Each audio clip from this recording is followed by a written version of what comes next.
que puede ser, pero todos juntos hemos demostrado que nada puede detenernos. Gracias a todos esos maestros y alumnos que no tiraron la toalla y se adaptaron al cambio tan repentino, a los que nunca habían entrado a una videoconferencia y tuvieron que aprender de cero, los que no sabían cómo prender su cámara y sus micrófonos y ahora saben hasta cambiar el fondo, porque estos pequeños actos solo demuestran tu ambición para seguir preparándote para el futuro, porque tus ganas de superarte vencen cualquier barrera. Aunque nuestras aulas estén vacías, en ningún momento hemos estado solos. Gracias a toda la comunidad CUE. Ahora más que nunca, lo que hacemos juntos es lo que nos distingue.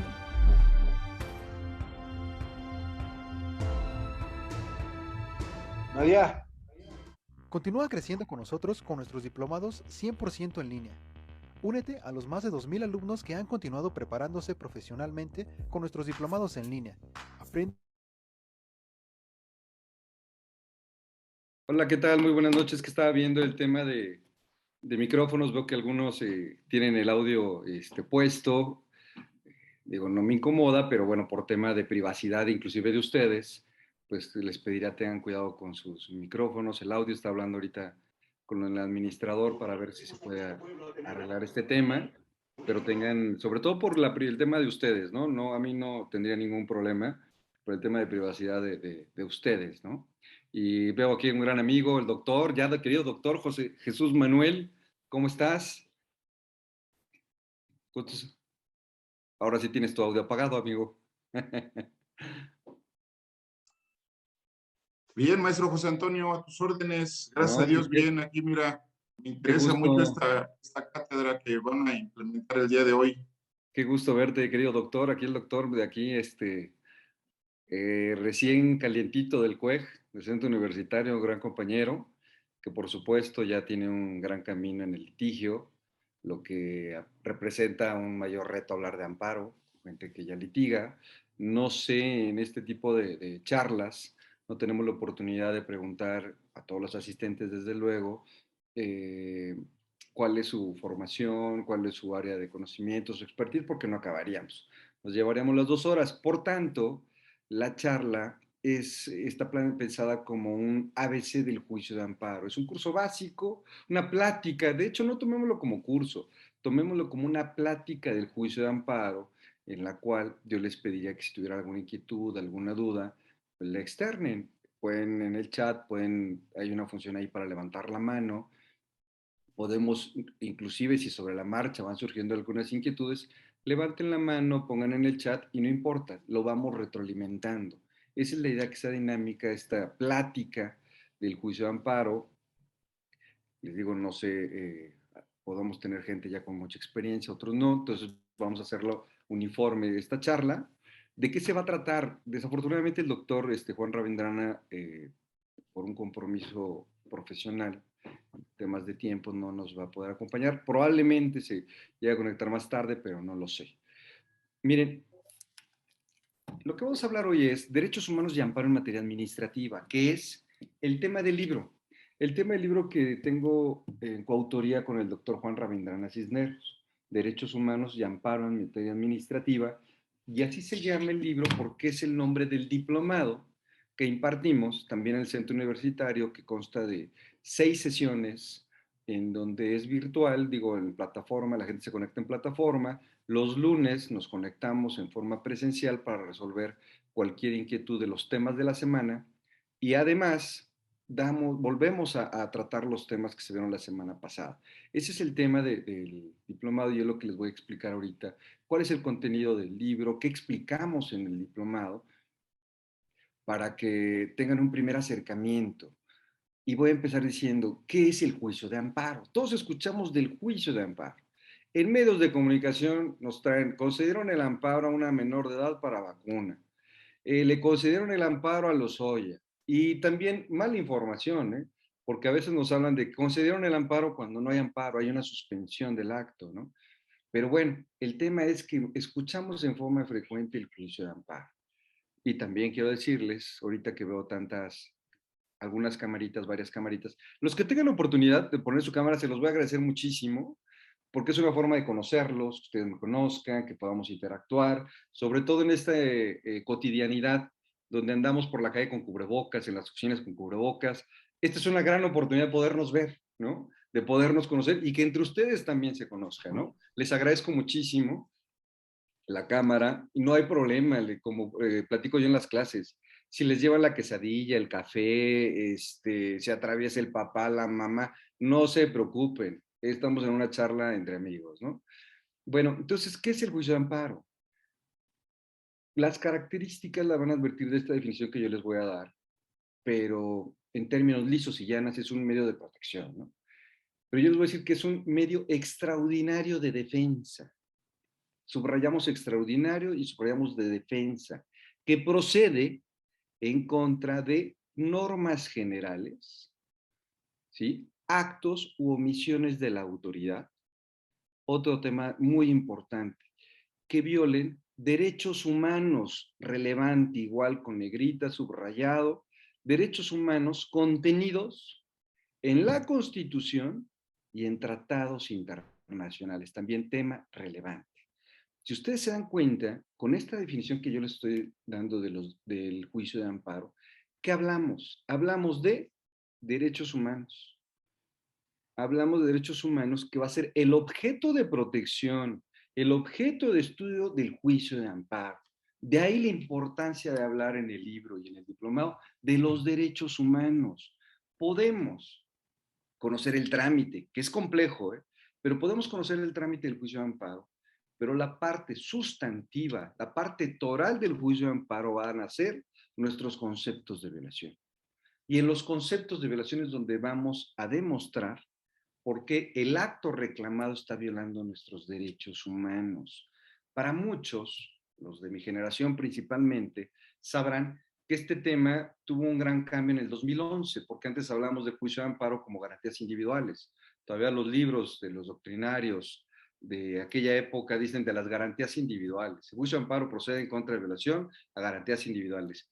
Los jóvenes, las jóvenes, que veo muchos, pues ya vienen con esta corriente de derechos humanos. Ya el amparo se los enseñan desde los derechos humanos, ¿no? Ya las garantías quedó como una parte histórica. Entonces, cuando hablamos de derechos humanos, debemos de tener presente, yo comento algo muy básico, muy básico para efectos de la materia de amparo, que es una pequeña teoría general de derechos humanos. Esto es, ¿quiénes son los sujetos de derechos humanos? ¿Cuál es la fuente de los derechos humanos? ¿Y cuál es la jerarquía de los derechos humanos? Como fuente de derechos humanos vamos a ver, como lo narra el propio artículo 103 constitucional, el artículo primero de la ley de amparo, el artículo primero constitucional que comento yo en reiteradas ocasiones, que lo debemos de tener hasta enmarcado, ahorita les voy a decir por qué podríamos tener enmarcado este artículo primero que a mí me fascina. Fuente de derechos humanos, constitución, criterios de la Corte Interamericana de Derechos Humanos, jurisprudencia de la Corte Interamericana de Derechos Humanos y jurisprudencia de Suprema Corte. Esa es nuestra fuente. Hoy hablar de derecho positivo mexicano incluye los tratados internacionales. Antes hablamos de derecho positivo mexicano, pues constitución, leyes generales, leyes federales, se acabó, ¿no? Hoy hablar de derecho positivo mexicano y de protección constitucional, de garantías constitucionales, nos incluye, por supuesto, de tratados internacionales y es donde debemos de tener a la mano Declaración de los Derechos del Hombre y del Ciudadano, Convención Americana sobre Derechos Humanos, el Pacto Internacional de Derechos Civiles y Políticos, el Pacto Internacional de Derechos Económicos, Sociales y Culturales, pero además los criterios de la Corte Interamericana. Hoy tenemos que buscar esta fuente de información. Resulta ya insuficiente atender a nuestra Constitución y a los criterios de la Suprema Corte. ¿Y por qué comento esto, abogados? Porque si ustedes van a plantear una violación a un derecho humano, que es lo que se hace en el juicio de amparo, tenemos que identificar dónde está nuestro derecho humano. Les voy a poner un ejemplo, creo yo, muy claro y desafortunadamente que estamos ahorita viviendo desde hace ya algún tiempo y seguimos viviendo. Artículo 4 de la Constitución establece el derecho humano a la salud. Dirían, bueno, ¿en qué consiste este derecho humano a la salud? Porque hablar de derecho humano a la salud es muy genérico. ¿Cómo vamos a entender el derecho humano a la salud? A nivel constitucional es muy genérico. ¿Cómo se desarrolla? En la Ley General de Salud, pero ya es en una ley general. Pero si hablamos a nivel constitucional o convencional, este artículo tenemos que relacionarlo con el artículo 12 del Pacto Internacional de Derechos Económicos, Sociales y Culturales, que complementa el derecho a la salud. Lo complementamos con las opiniones consultivas de la ONU, que nos habla qué es el derecho a la salud, hasta dónde llega el alcance del derecho a la salud, que han dicho, es el derecho humano a gozar del nivel más alto de vida, el más amplio de vida. Pero ¿cuál es ese nivel? ¿Cuáles son las obligaciones del Estado? Es donde construimos, con criterios de la Suprema Corte, con nuestra Constitución, con la Corte Interamericana, con opiniones consultivas de la ONU, construimos nuestro concepto de evaluación y decimos, el derecho humano a la salud es físico y psicoemocional e impone al Estado diversas obligaciones. Dentro de ellas son obligaciones inmediatas. Inmediatas es, en este momento, garantizarme acceso a medicamentos, garantizarme a una consulta médica, garantizarme a una vacuna. Es inmediato. Hay consecuencias o hay obligaciones de uso programado, ¿no? Pero inmediatos son estos. ¿Cómo voy a generar convencimiento en un juzgador federal? Invocando estos instrumentos, que es nuestra fuente de derechos humanos. Otra fuente de derechos humanos, les decía, y muy importante, el de la jurisprudencia, porque un derecho que seguramente todo el mundo ha escuchado, yo lo platico mucho porque, aunque digo que es muy taquillero este derecho humano, muy popular, de repente he encontrado que no tanto, pero seguramente han escuchado del derecho humano al libre desarrollo de la personalidad. Para ver qué tan popular o qué tan taquillero es este derecho humano, nada más les pediría de favor, ¿quién ha escuchado de este derecho humano? Me haga ahí con la mano así, por favor, para ver si es tan popular. Bueno, pareciera ser que sí, efectivamente, pero fíjense, ¿dónde está este derecho humano? ¿En la Constitución? No, no está en la Constitución. Por eso, de ahí la importancia de fijar nuestra fuente de derechos humanos en criterios de la Suprema Corte, México, Corte Interamericana y jurisprudencia internacional. ¿Por qué este derecho humano no lo van a encontrar ustedes en la Constitución? ¿En dónde lo vamos a respaldar? En los criterios de la Suprema Corte, que construyó, ¿sí?, con argumentación, este derecho humano partiendo del derecho a la dignidad. Parte del derecho a la dignidad y del derecho a la igualdad y construye lo que la Corte denominó un derecho residual, derecho humano residual, al que tenemos, por supuesto, la protección constitucional mediante el juicio de amparo. Con esta parte quiero destacar la fuente. Es una de las partes de esta pequeña teoría general de derechos humanos de la fuente de derechos humanos, ¿sí? Que es lo que en los doctrinarios y en la Suprema Corte se le ha denominado el bloque de constitucionalidad. Bloque de constitucionalidad derivado de la contradicción de tesis 293 del 2011. Contradicción emblemática e histórica, diría yo. Bueno, después, sujetos de derechos humanos, creo yo que desde una óptica positiva, vamos a hablar de una óptica positivista, los sujetos de derechos humanos es, por supuesto, personas físicas y personas morales o personas jurídicas. Aunque pareciera un contrasentido decir, ¿cómo una persona jurídica va a tener derechos humanos si los derechos humanos son para las personas? La propia Convención Americana sobre Derechos Humanos, en el artículo primero, dice, para efectos de esta convención, derecho humano, la persona se considera, digo, los derechos se entenderán a las personas humanas, a los seres humanos. Entonces, si una persona moral no es ser humano, no tendría derechos humanos, desde una perspectiva del jus naturalismo. Desde el jus naturalismo no tendría, pero desde el derecho positivo, y ya lo aclaró la Suprema Corte, la Corte dice, artículo primero constitucional, dice, todas las personas gozarán de los derechos humanos. No hace ninguna distinción. Y si es todas las personas, bueno, abarca personas jurídicas. Por tanto, una persona jurídica, por supuesto que puede invocar en su beneficio la aplicación del principio pro persona, de la interpretación conforme, por supuesto que la puede invocar en una demanda. No tiene todos los derechos humanos o los mismos derechos humanos que una persona física, pero sí los necesarios para el desarrollo de su objeto social. Y si hablamos de jerarquía, por último, de derechos humanos, vamos a ver que aunque, diría yo, en teoría, no se relacionan en un plano jerárquico Constitución con tratados internacionales, puesto la Suprema Corte ha dicho, tratados y Constitución sirven como un parámetro de regularidad constitucional. Nos van a servir como un referente para determinar si los actos de autoridad se están ajustando a los derechos humanos previstos en Constitución y en tratados internacionales. Por tanto, no se relacionan en un plano jerárquico. Sin embargo, hay un tema muy relevante, que en esta famosa contradicción de tesis 293 del 2011, que la Suprema Corte dice, cuando existe una restricción a un derecho humano en la Constitución, debemos de estar a lo previsto en la Constitución. Y es donde yo digo, si esto es así, entonces sí le estamos dando un plano jerárquico mayor a nuestra Constitución, por supuesto. Es el criterio que al día de hoy, 2022, prevalece por la Suprema Corte. Al día de hoy. ¿Por qué destaco que al día de hoy?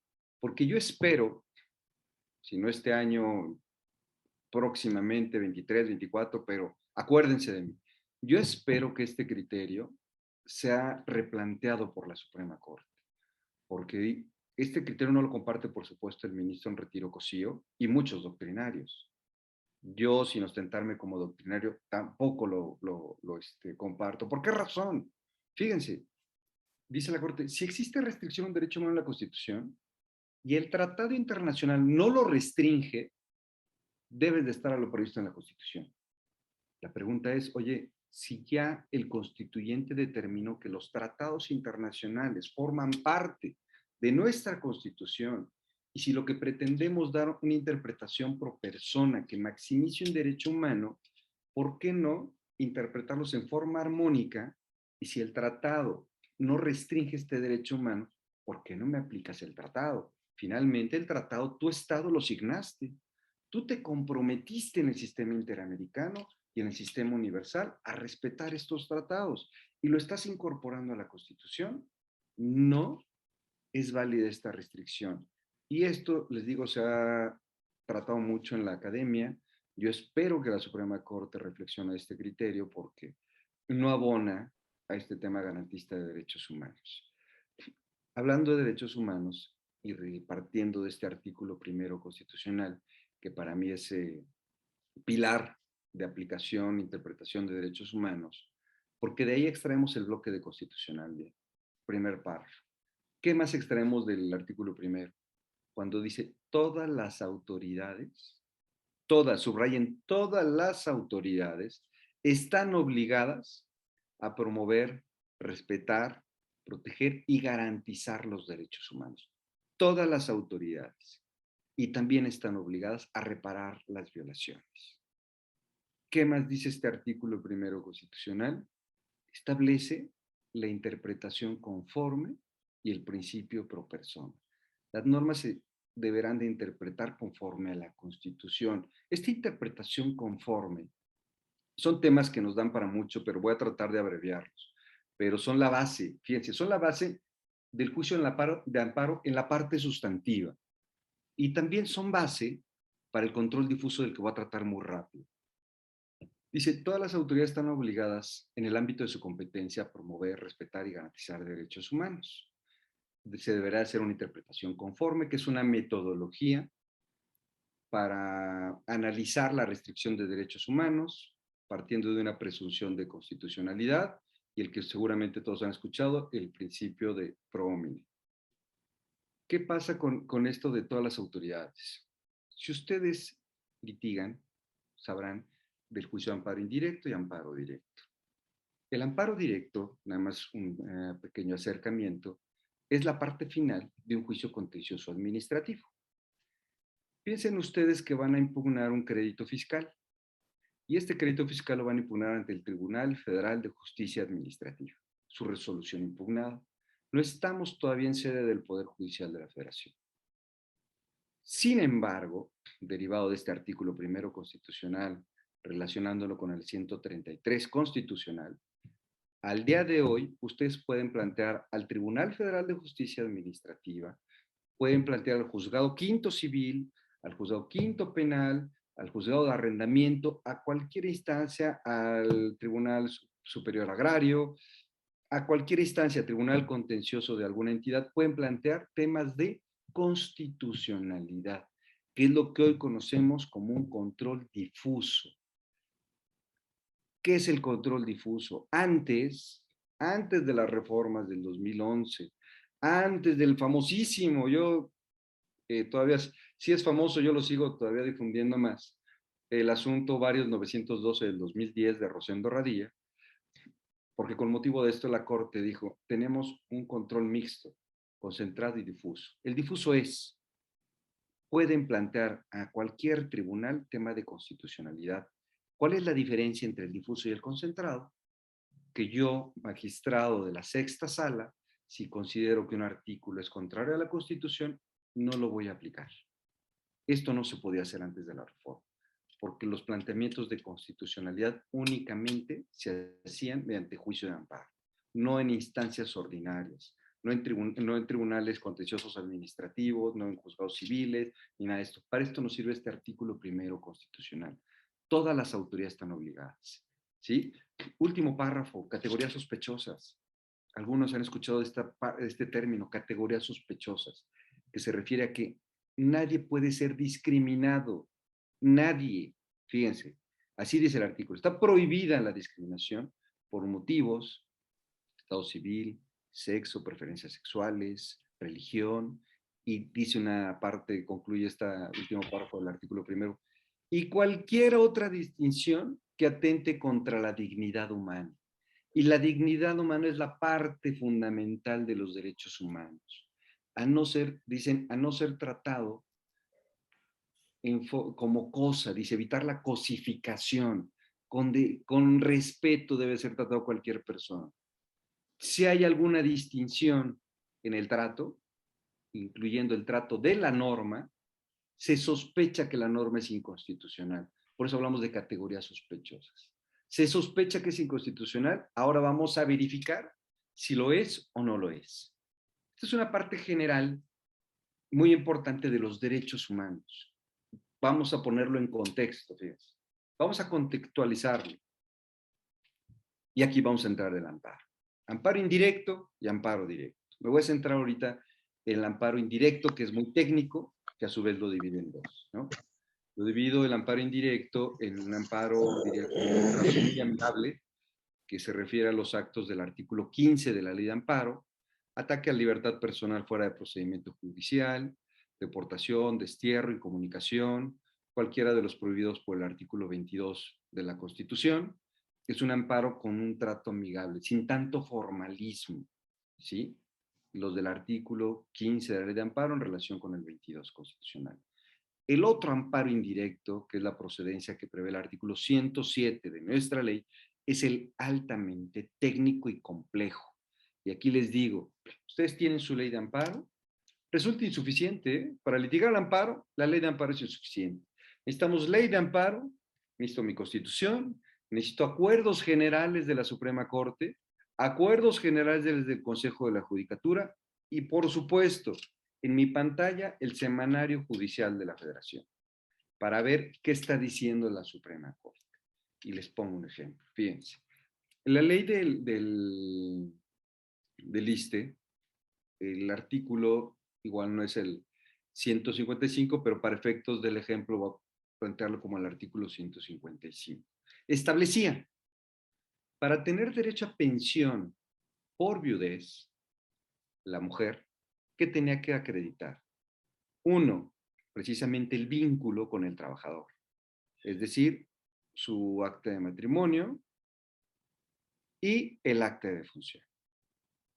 Para la mujer tiene que demostrar para tener derecho a la pensión por viudez, acta de defunción, ¿sí? Y el matrimonio. Para el hombre, derecho a la viudez, ¿qué tenía que demostrar el hombre? Acta de defunción, acta de matrimonio y que dependía económicamente de la mujer o que está incapacitada. Eso previsto en una norma, no en un acto de autoridad, digo en un acto de autoridad administrativo, porque finalmente la norma también es un acto de autoridad. La norma sí lo establecía. Si alguien venía conmigo, funcionario del ISSSTE, varón, pedía su derecho a la pensión por viudez, le decía, claro que sí, demuéstrame estos supuestos, que dependes económicamente o que estás incapacitado. Eso tenían que demostrarlo. Me parece aquí en la pantalla como que alguien está llamando. No sé si a ustedes también les aparece. Ay, No. también a mí, ¿Verdad? licenciado. Ya, creo que ya Sí, también a mí. Licenciado. tengo la función de compartir Ya pantalla. nos están compartiendo pantallas. No, Heidi, te agradezco mucho que quieras compartirnos la pantalla, pero creo que no es necesario. También a mí. Yo creo que no sabe que la está compartiendo. Nuestro administrador del CUEC, no sé si tengas oportunidad de verificar esos temas, o si nos escucha Heidi, creo que es Heidi, o alguien conoce Así es, Heidi. es Heidi. Ya, bueno. Ya creo que ya quedó. Gracias. Sí, Agradecemos, sí. Heidi, si quieres compartir algo, Heidi. Si quieres compartir algo con gusto, nada más avísame, y si tiene relación con el tema, por supuesto lo platicamos. Entonces les decía, a mí como funcionario del ISSSTE vienen a pedirme la pensión, varón, le digo, procede si me acreditas estos supuestos. Tengo del otro lado de mi escritorio una solicitud de una mujer de pensión por viudez, ella nada más le pide estos dos requisitos. ¿Es correcto eso o no es correcto? Y ojo, aquí hago la distinción. ¿Entre qué? Entre legalidad y constitucionalidad. Es muy importante saber esta distinción de legalidad y constitucionalidad. El acto de la autoridad que sustenta en el artículo 155 es legal. ¿Y por qué es legal? Porque la autoridad debe ajustarse a lo que prevé la norma. Es la directriz de la autoridad, ¿sí? Precisamente el artículo 16 dice, nadie puede ser molestado, su domicilio, familia, bienes o posesiones, sino mediante mandamiento escrito emitido por autoridad competente que funde y motive. Nadie puede ser privado igual, ¿sí? Necesita estar fundado. El marco de actuación de la autoridad es la ley. Entonces, el acto es legal. Mi acto es legal. ¿Qué es lo que está mal? La norma. ¿Por qué está mal la norma? ¿Por qué tenemos que analizar la norma? Porque la norma está dando un trato distinto al hombre y a la mujer. ¿Qué dice nuestro artículo primer último párrafo? ¿Sí? Está prohibida la discriminación por tema de sexo, religión, apariencia, cualquiera que atente su dignidad. Esta norma ya establece un trato distinto. Entonces estamos ya sospechando de su constitucionalidad. Hablamos de un tema que se le conoce como amparo contra normas o amparo contra leyes. ¿Qué nos causa una afectación? Nos causa una afectación que una autoridad nos aplique un artículo que consideramos que es contrario a la Constitución. Y es donde el abogado hace un análisis, yo digo, de mayor nivel, que no se quede en lo que dice la ley. Si dice la ley, pues ya lo dice la ley, pues ¿qué vamos a hacer? No, espérame. Está bien que lo diga la ley y la autoridad lo aplique, está bien que lo diga la ley, pero ahora voy a analizar si lo que dice la ley se apega a la Constitución. Y si lo que dice la ley no se apega a la Constitución, que tengo un juicio de amparo que nos va a defender. Dijimos que procede en contra de normas generales. Tengo un juicio de amparo en contra de una norma general. Este asunto lo analizó, por supuesto, la Suprema Corte y la conclusión fue esa. Este artículo es inconstitucional. Viola el principio de igualdad. No puede dar un trato injustificado. Fíjense, es un tema cultural, es un tema inclusive de estereotipos. ¿Por qué a la mujer no le pedían que acredite la dependencia económica en norma? Si analizamos, y aquí yo sugiero siempre cuando analizamos actos de autoridad, cuando analizamos doctrina, cuando analizamos leyes, decimos texto, contexto. ¿En qué año se redactó la ley? ¿Cuál era la realidad social de ese entonces? Si es que la mujer no trabajaba, ¿para qué le pedimos que demuestre que depende económicamente del varón? Si es un hecho que no trabaja. Bueno, probablemente en una realidad social así pasaba. Hoy no es el caso. Entonces, ¿por qué dar un trato distinto? La Corte dijo, es inconstitucional. La Corte dijo esto porque se origina con un amparo indirecto. Y aquí, ¿qué tenemos? Fíjense, véanlo en práctica. Medio extraordinario de defensa que procede en contra de normas generales. ¿Qué tenemos? Una norma general que viola un derecho humano. Amparo indirecto, ¿competencia de quién? Amparo indirecto siempre va a ser competencia de juez de distrito. Regla general, ¿eh? Juez de distrito.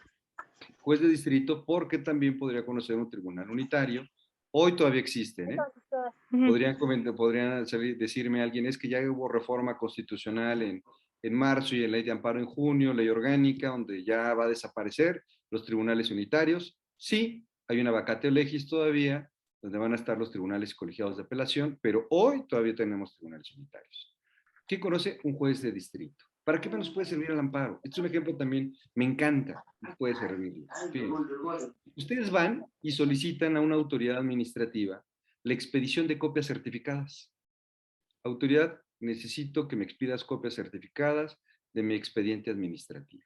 ¿Saben qué acuerdo les va a recaer? Uno que va a decir, se autoriza la expedición de copias certificadas previo pago de derechos previsto en el artículo 5º, fracción primera de la Ley Federal de Derechos.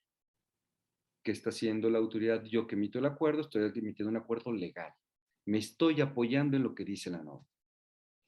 Nivel de reflexión mayor que hoy se nos exige a los abogados es, analizo norma, ¿está actuando la autoridad conforme a la norma? Palomita, sí está actuando la autoridad conforme a la norma. Siguiente análisis de constitucionalidad. La norma que me están aplicando es congruente, respeta la Constitución. Caso de contribuciones, 31 fracción cuarta. No respeta el principio de proporcionalidad. ¿Qué pasa? Me estás aplicando una norma que es inconstitucional. ¿Qué tengo? Amparo. ¿En contra de qué? De este acto de autoridad y de la norma, del artículo 5º, fracción primera. El artículo primero, ¿qué les dije? Todas las autoridades. Y cuando hablamos de todas las autoridades, el legislativo, el ejecutivo, todas, en el ámbito de sus competencias.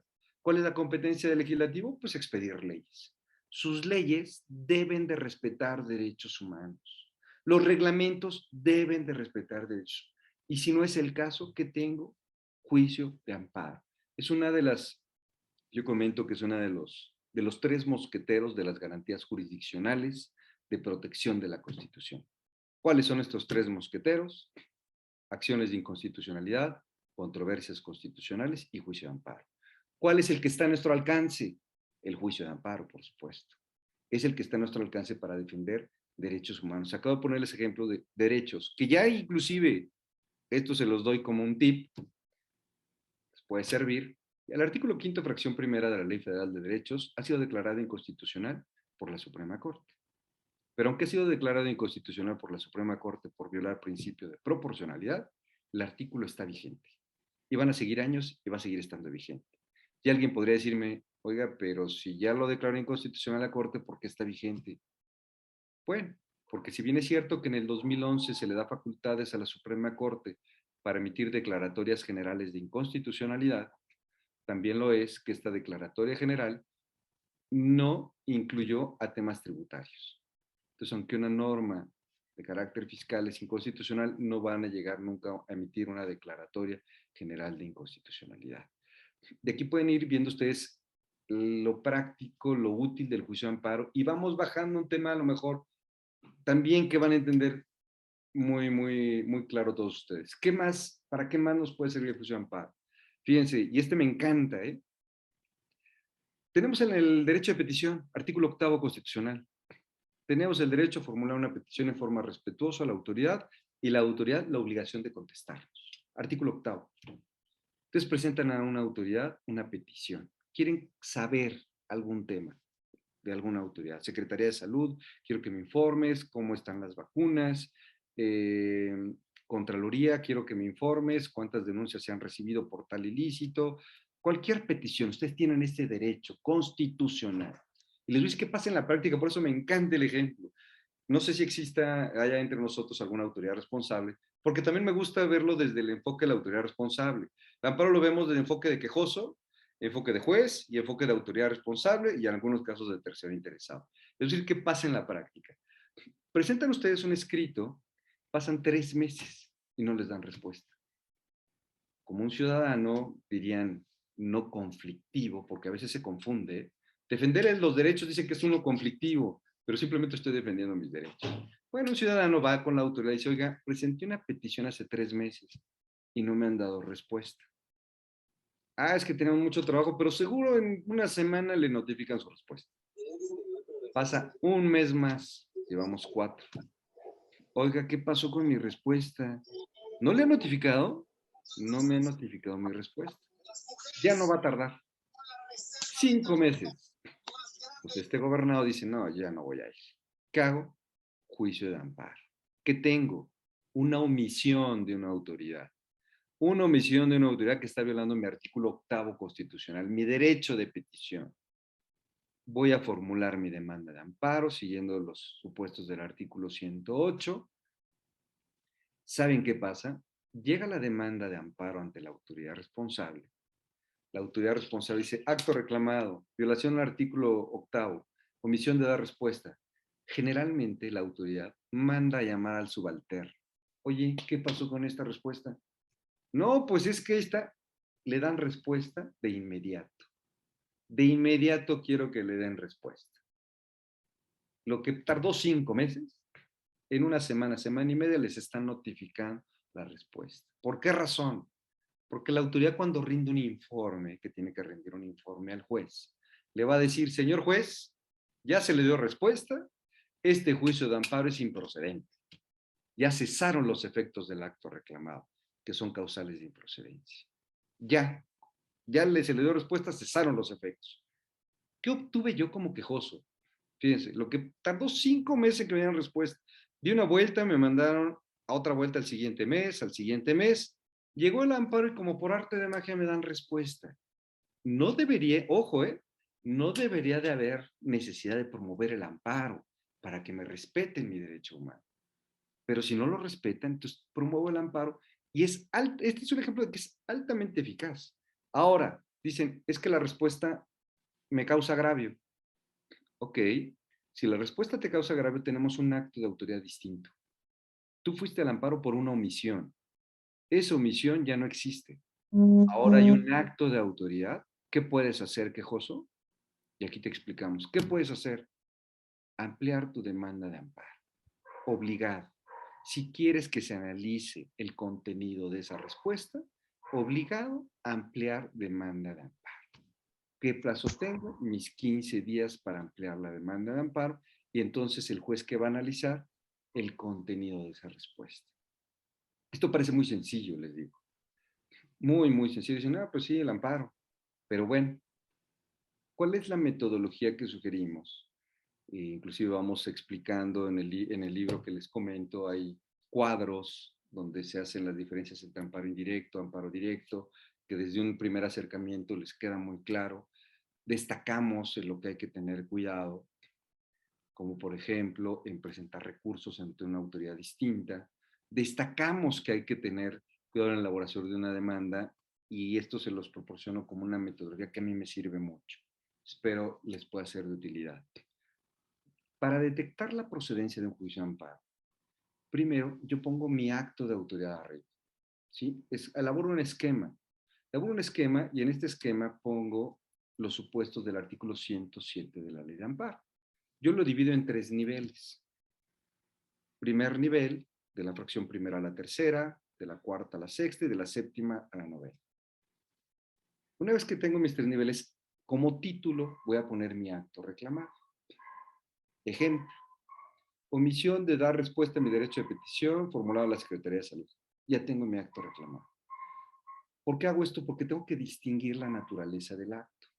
Es un acto administrativo, es un acto penal, es un acto civil, es un acto laboral. Tengo que distinguir la naturaleza porque esto me va a ir ayudando primero a establecer inclusive la competencia de un juez de distrito. Bueno, dicen, la omisión de dar respuesta a la Secretaría de Salud. Secretaría de Salud es una autoridad administrativa. Entonces estoy en la parte del derecho administrativo, de amparo administrativo. Perfecto. ¿Qué tipo de acto tengo? En este caso que les pongo, digo, tengo un acto que es una omisión de una autoridad. Veo, fracción primera me habla de amparo contra normas generales. ¿Voy a reimpugnar una norma general? No. Fracción segunda me habla de actos administrativos, que lo redacta en forma, creo yo, compleja la ley, porque dice, en contra de actos de autoridades distintas de tribunales judiciales, administrativos o del trabajo. Así dice la ley de amparo. Autoridades distintas de tribunales judiciales, administrativos o del trabajo. Creo que para el justiciable es más sencillo decirle, pues, autoridades administrativas, ¿no? Porque tenemos los otros supuestos que nos hablan ya de tribunales, ¿sí? Bueno, ya tengo este supuesto, autoridades distintas de tribunales judiciales, administrativos o del trabajo. Ahí pareciera ser que se ubica la omisión de dar respuesta, porque es una autoridad que no es tribunal judicial, administrativo ni del trabajo. Vamos a la fracción tercera, que dice que procede en contra de actos emitidos en procedimientos administrativos seguidos en forma de juicio. Dos supuestos, resolución definitiva y violaciones procesales que afecten en forma directa derechos sustantivos o que sean de imposible reparación. La omisión de dar respuesta se ubica en un procedimiento administrativo seguido en forma de juicio. No, no hay ningún procedimiento, es una omisión. Entonces, ¿dónde me voy a ubicar? Fracción segunda del artículo 107. Por eso me sirve poner mi acto arriba, identificar la naturaleza del acto para ver en cuál de los supuestos me voy a ubicar. Si estamos litigando en materia civil, un acto intraprocesal, actos, vamos, fracción cuarta, quinta y sexta, actos, dice, emitidos fuera de juicio o una vez concluido el juicio. Fracción cuarta nos habla actos dictados en juicio que sean de imposible reparación. Violaciones procesales de imposible reparación. Fracción cuarta. Si tengo arriba un desechamiento de pruebas, pues evidentemente no me ubico ni en la fracción primera, ni en la segunda, ni en la tercera. Me salto. Pero ya identifiqué qué acto tengo. Si viene de tribunales, si viene de una autoridad administrativa, si es una omisión, si es una acción. Una vez que ya identifiqué, ¿qué me va a servir? Pues si tengo que ir a un juzgado en materia administrativa. Agarramos nuestro artículo 108 y aquí les digo, fíjense que parte de lo que nos ha brindado, o mucha satisfacción que nos ha brindado el diplomado que impartimos, que vamos viendo el contenido del libro, pero así como lo estoy platicando ahorita, que va a ser pues breve, porque bueno, por razón de tiempo, pero vamos bajando los ejemplos. Vamos bajando ejemplos para que se logre entender, porque no un conocimiento en las ideas para efecto de litigio, para efecto de algo tan trascendental que es la defensa de un derecho humano, no sirve. No sirve. Nos puede servir para una charla de mesa entre amigos, nos puede servir para una queja en una reunión, para eso nos puede servir este conocimiento, pero para llevarlo a la acción, que es lo que nosotros decimos, derecho en acción, el amparo en acción, tenemos que ejemplificarlo, tenemos que problematizarlo. Y problematizándolo, quiero decirles que en el diplomado hemos tenido la gran satisfacción que la gente ha promovido amparo, ahora con tema del derecho a la salud para que proporcione medicinas, consultas médicas, inclusive vacuna, y ha prosperado. Dicen, ya tengo mi artículo 108, pero quiero una estructura. Quiero cómo se hace una demanda de amparo. Seguramente que si estuviera con nosotros aquí el doctor, haría lo que voy a hacer, y lo hago precisamente en una de ausencia. Les voy a regalar, miren, les vamos a regalar, por haberse conectado, quien pueda, con su celular, me dicen, aquí hay un código QR, que en el libro, al final tiene códigos QR. Y los códigos QR, que es algo pues, con lo que ya nos hemos familiarizado, porque vamos a restaurantes, ya no nos dan la carta. Dicen, cheque el código QR. A cualquier lado, código QR. La verdad es que yo me confieso, que antes de pandemia para mí los códigos QR eran nuevos. Hoy en pandemia pues ya estoy familiarizado, el doctor ha implementado en los libros los códigos QR que me parecen muy útil, y si tienen el celular a la mano y tuvieran en alguna ocasión la necesidad de promover un amparo en cualquier materia, pero esto es un formato de derecho de petición, esto es un obsequio de parte de la escuela, viene en el libro por supuesto, pero miren, aquí está, en el anexo 2, si tienen su celular, ustedes me dicen si se los lee, se los voy a acercar a la cámara, nada más avísenme para no quedarme con él. Ahí lo estoy acercando más.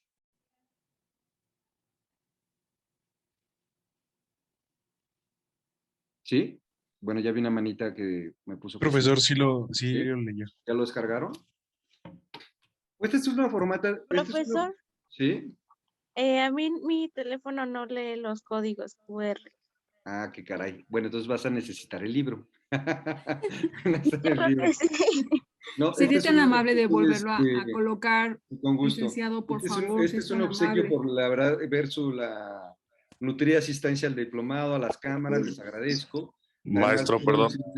Que el tema de Discúlpeme. amparo, En el chat ya lo subieron. En el chat creo que lo subieron ¿ya por parte subieron el de CUEG. código? Ajá, exactamente, junto con el anexo que usted comentaba. Ah, bueno, si está ahí, de todos modos yo se los pongo otro segundito en la pantalla para que lo vean. Pongan la cámara, para los que no estén familiarizados con el código QR, ponen su cámara del celular y en automático les va a leer el código QR. Y ahí tienen ya una demanda por violación al derecho de petición. Y ojalá no la necesiten, pero se van a ver cómo es que se rompe el silencio de la autoridad. Y cuando dije la visión de la autoridad, es porque también me ha pasado, ¿eh? No sé si estén con nosotros algunas autoridades responsables, pero ¿saben qué me ha pasado? Que llega el amparo y la autoridad responsable le entra un nervio. Acaba de llegar un amparo. ¿Viene con suspensión o sin suspensión? No, pues viene con suspensión. Y el informe justificado, y pidan constancias, y hay que rendir el informe. Se pone nerviosa la autoridad. Se pone nerviosa la autoridad porque, bueno, ya hay unos ojos que están observando la actuación, que son los ojos de un juez de distrito. Yo, como autoridad, si están las autoridades, también digo, tampoco hay que ponerse demasiado nervioso.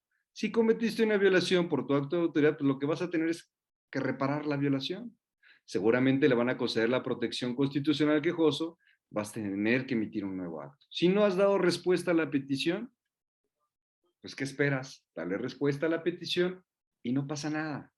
¿Sí? ¿Qué hacen las autoridades? Fíjense. ¿Qué hacen las autoridades y qué hacen los secretarios de juzgado? Por eso se ha vuelto tan famoso el amparo como un medio extraordinario, pero extraordinario porque es muy difícil acceder a él por las causales de improcedencia. ¿Qué hacen los jueces? ¿Qué hacen los secretarios? ¿Qué hacen las autoridades responsables?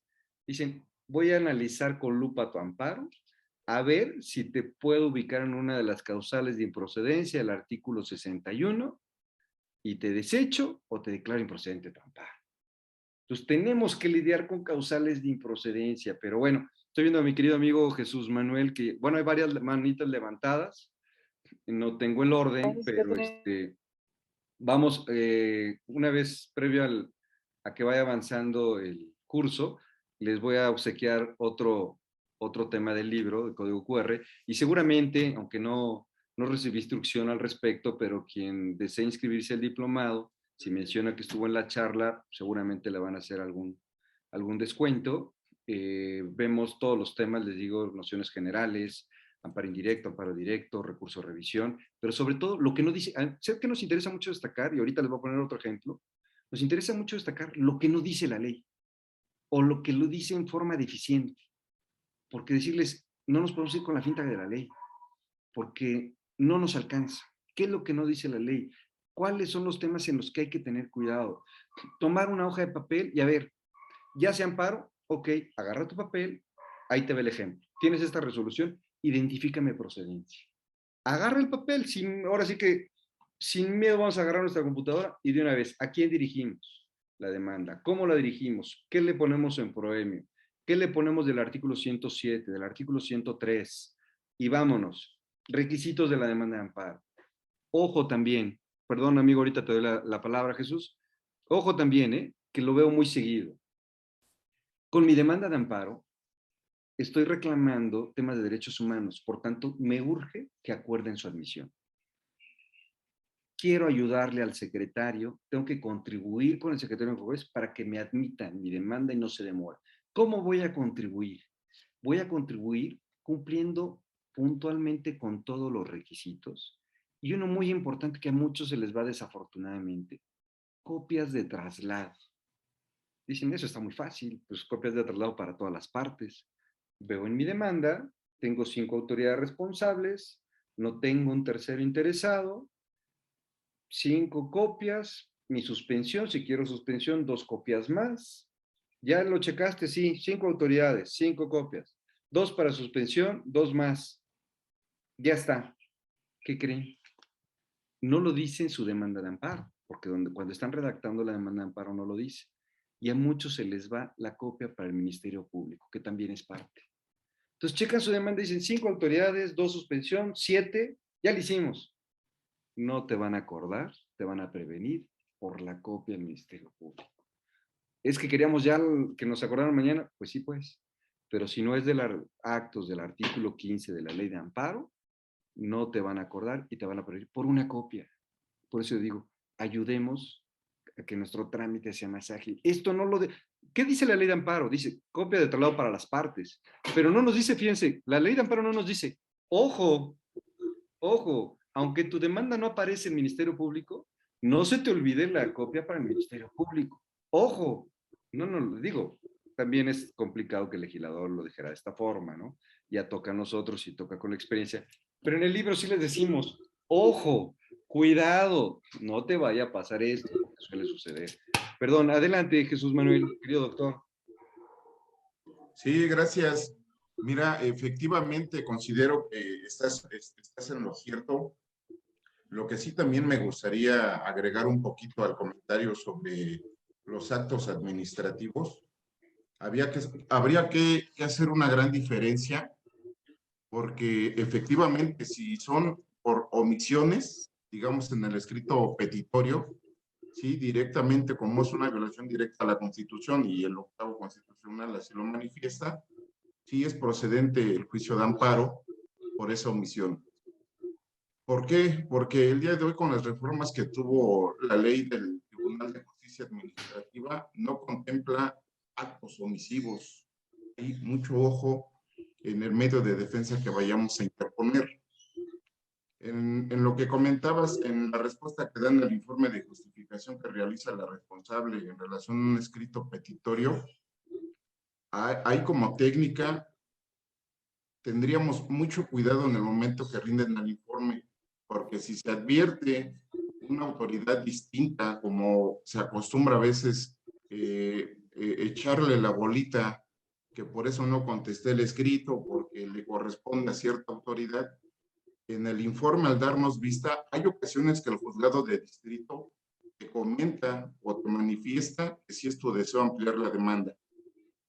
Si no te lo refiere, no hay la necesidad, simplemente hazlo de manera autónoma. ¿Por qué? Porque se advierte otra autoridad y podemos vincularla en ese momento para efectos de que cuando conteste la autoridad responsable, hay ocasiones que emiten su jurisprudencia que no están obligados a contestar en el sentido que uno pide.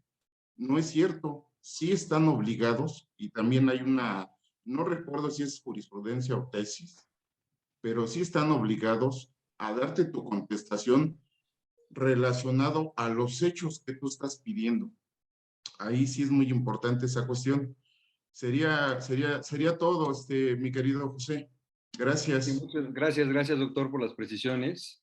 Efectivamente, fíjense, la charla que estamos teniendo es como el ABC, digamos, del juicio de amparo, que por supuesto es un tema que puede ocuparnos, digo, el diplomado también es suficiente, pero podría ocuparnos más, inclusive, una especialidad en el amparo, porque hay muchas incidencias que surgen en el juicio de amparo. Por eso, nosotros en el diplomado lo explicamos en forma muy, digamos, accesible, muy práctica, porque de lo que se pretende es que promovamos demandas de amparo, porque es la única forma de aprender amparo. La única forma de aprender amparo es promoviendo demandas de amparo, porque va a pasar lo que comenta el doctor.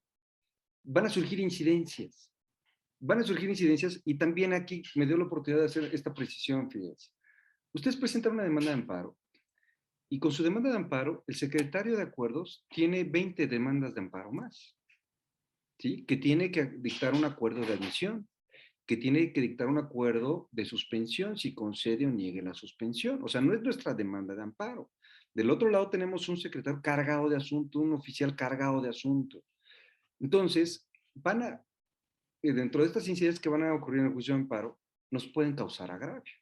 ¿Cómo que es? ¿Cómo desecharnos la demanda? ¿Cómo que es? ¿Cómo prevenirnos? ¿Cómo notificarnos ilegalmente? ¿Cómo que es? Para la autoridad responsable, por supuesto, le causa agravio que nos admitan la demanda. ¿Qué puede pasar? Que en el informe se advierta la existencia de una autoridad responsable diferente y no nos notifiquen personalmente, no nos den vista con el informe. No nos dan vista, pero no nos notifican personalmente para ver si deseamos ampliar demanda. ¿Qué va a acontecer? Que se van surgiendo agravios en la substanciación, ¿sí? Que pueden ameritar una reposición de procedimiento. Nosotros como quejosos buscamos que el trámite sea lo más limpio posible, pero no podemos dejar de vista, no podemos dejar de ver que por supuesto que los juegos están saturados y cometen errores. Dice un abogado, es que yo promoví, me desecharon y la verdad, pues yo creo que lo mío no es el amparo. No, si te desecharon tienes un recurso. Y de eso hablamos también aquí. ¿Qué recurso tienes? Tu recurso de queja? Subimos al tribunal colegiado y un gran porcentaje de recursos se emiten revocando los desechamientos. Porque para que me puedan desechar una demanda tiene que haber una causa notoria y manifiesta de improcedencia. Notoria y manifiesta, sin lugar a dudas. Si hay alguna duda, si me realiza el juez un estudio exhaustivo, entonces no es notorio ni manifiesto. Tienes que admitir. Pero si ya me desechó, me voy a recurso. ¿Qué pasa? Solicité la suspensión y me la negaron. Pues tienes un recurso. Tienes recurso, aquí te vas al tribunal colegiado. La definitiva, la provisional me la concedieron, la definitiva me la negaron. Pues tienes un recurso, te explicamos cuál es tu recurso, qué pasa en tribunales colegiados. Llegó la sentencia, creo que no aprendí mucho ni en el diplomado ni en el curso y me negaron la protección constitucional. Bueno, ¿qué es lo que debiste haber aprendido? Lo que debiste haber aprendido es que también tienes un recurso. Y tienes un recurso y donde tienes que practicar el desarrollo, la parte argumentativa. ¿Cómo le voy a argumentar al tribunal colegiado y cómo lo voy a convencer de que lo que hizo el juez está mal, de que interpretó indebidamente las leyes? En esta parte argumentativa de mi recurso de revocación en tribunal colegiado. ¿Qué plazo tengo para interponer mi recurso? ¿Qué pasa? Ya llegó mi recurso al tribunal colegiado y ¿qué cree, licenciado? Pues el magistrado presidente me lo desechó. Es el magistrado presidente, me lo han comentado, ¿eh? El magistrado presidente me desechó y yo he dicho, pues tienes tu recurso de reclamación. Pero ¿cómo voy a interponer un recurso si el magistrado me desechó? Los otros dos pues son del mismo tribunal. No. Se interpone ese recurso, lo analizan los 3 magistrados y yo les puedo decir que se revocan los acuerdos de desechamiento. Por supuesto. ¿Qué es de los mismos? Me han dicho, son hasta amigos. No lo sé. No lo sé y también quiero decirles que muchos tribunales no son amigos. En muchos tribunales, inclusive hasta entre magistrados, hay mucha lucha de egos. Entonces dicen, ¿qué dice mi magistrado de al lado? No comparto su criterio. Voto en contra. Él está proponiendo amparar, para mí es negar. Son magistrados, sí, pero hay entre tribunales, entre magistrados, entre circuitos, hay lucha de egos, como cuál es el mejor criterio, cuál es el más, el que mayor peso tiene. Por eso que agradezco el comentario que hace aquí, querido amigo el doctor, porque sí, pasan incidencias, por supuesto, y por eso debemos de estar alertas en nuestro amparo. Nosotros vamos acompañando nuestro juicio de amparo, y dentro del estar alertas, debemos de tener conocimiento qué recursos tengo, por si me desechan, por si me niegan la suspensión provisional, por si me niegan la suspensión definitiva, por si no me acuerdan, me omiten acordar, por si me desechan mi recurso de revisión, qué recursos tengo. Y una vez que puedo interponer el recurso, van a ustedes ver con gran satisfacción que en muchas ocasiones es eficaz el recurso, que en muchas ocasiones vale la pena cuestionar lo que hizo el juez y que lo revise el tribunal. Y yo digo que vale la pena, pero también debo decirles, como abogados postulantes no creo que valga la pena, es obligado, por supuesto. Como abogado postulante estoy obligado a interponer el recurso, obligadísimo. Ahora, ¿qué pasa? Otro ejemplo que les quisiera poner con el amparo, pero alguien más, tengo algunas manitas, no sé, Maribel o Mariel, creo.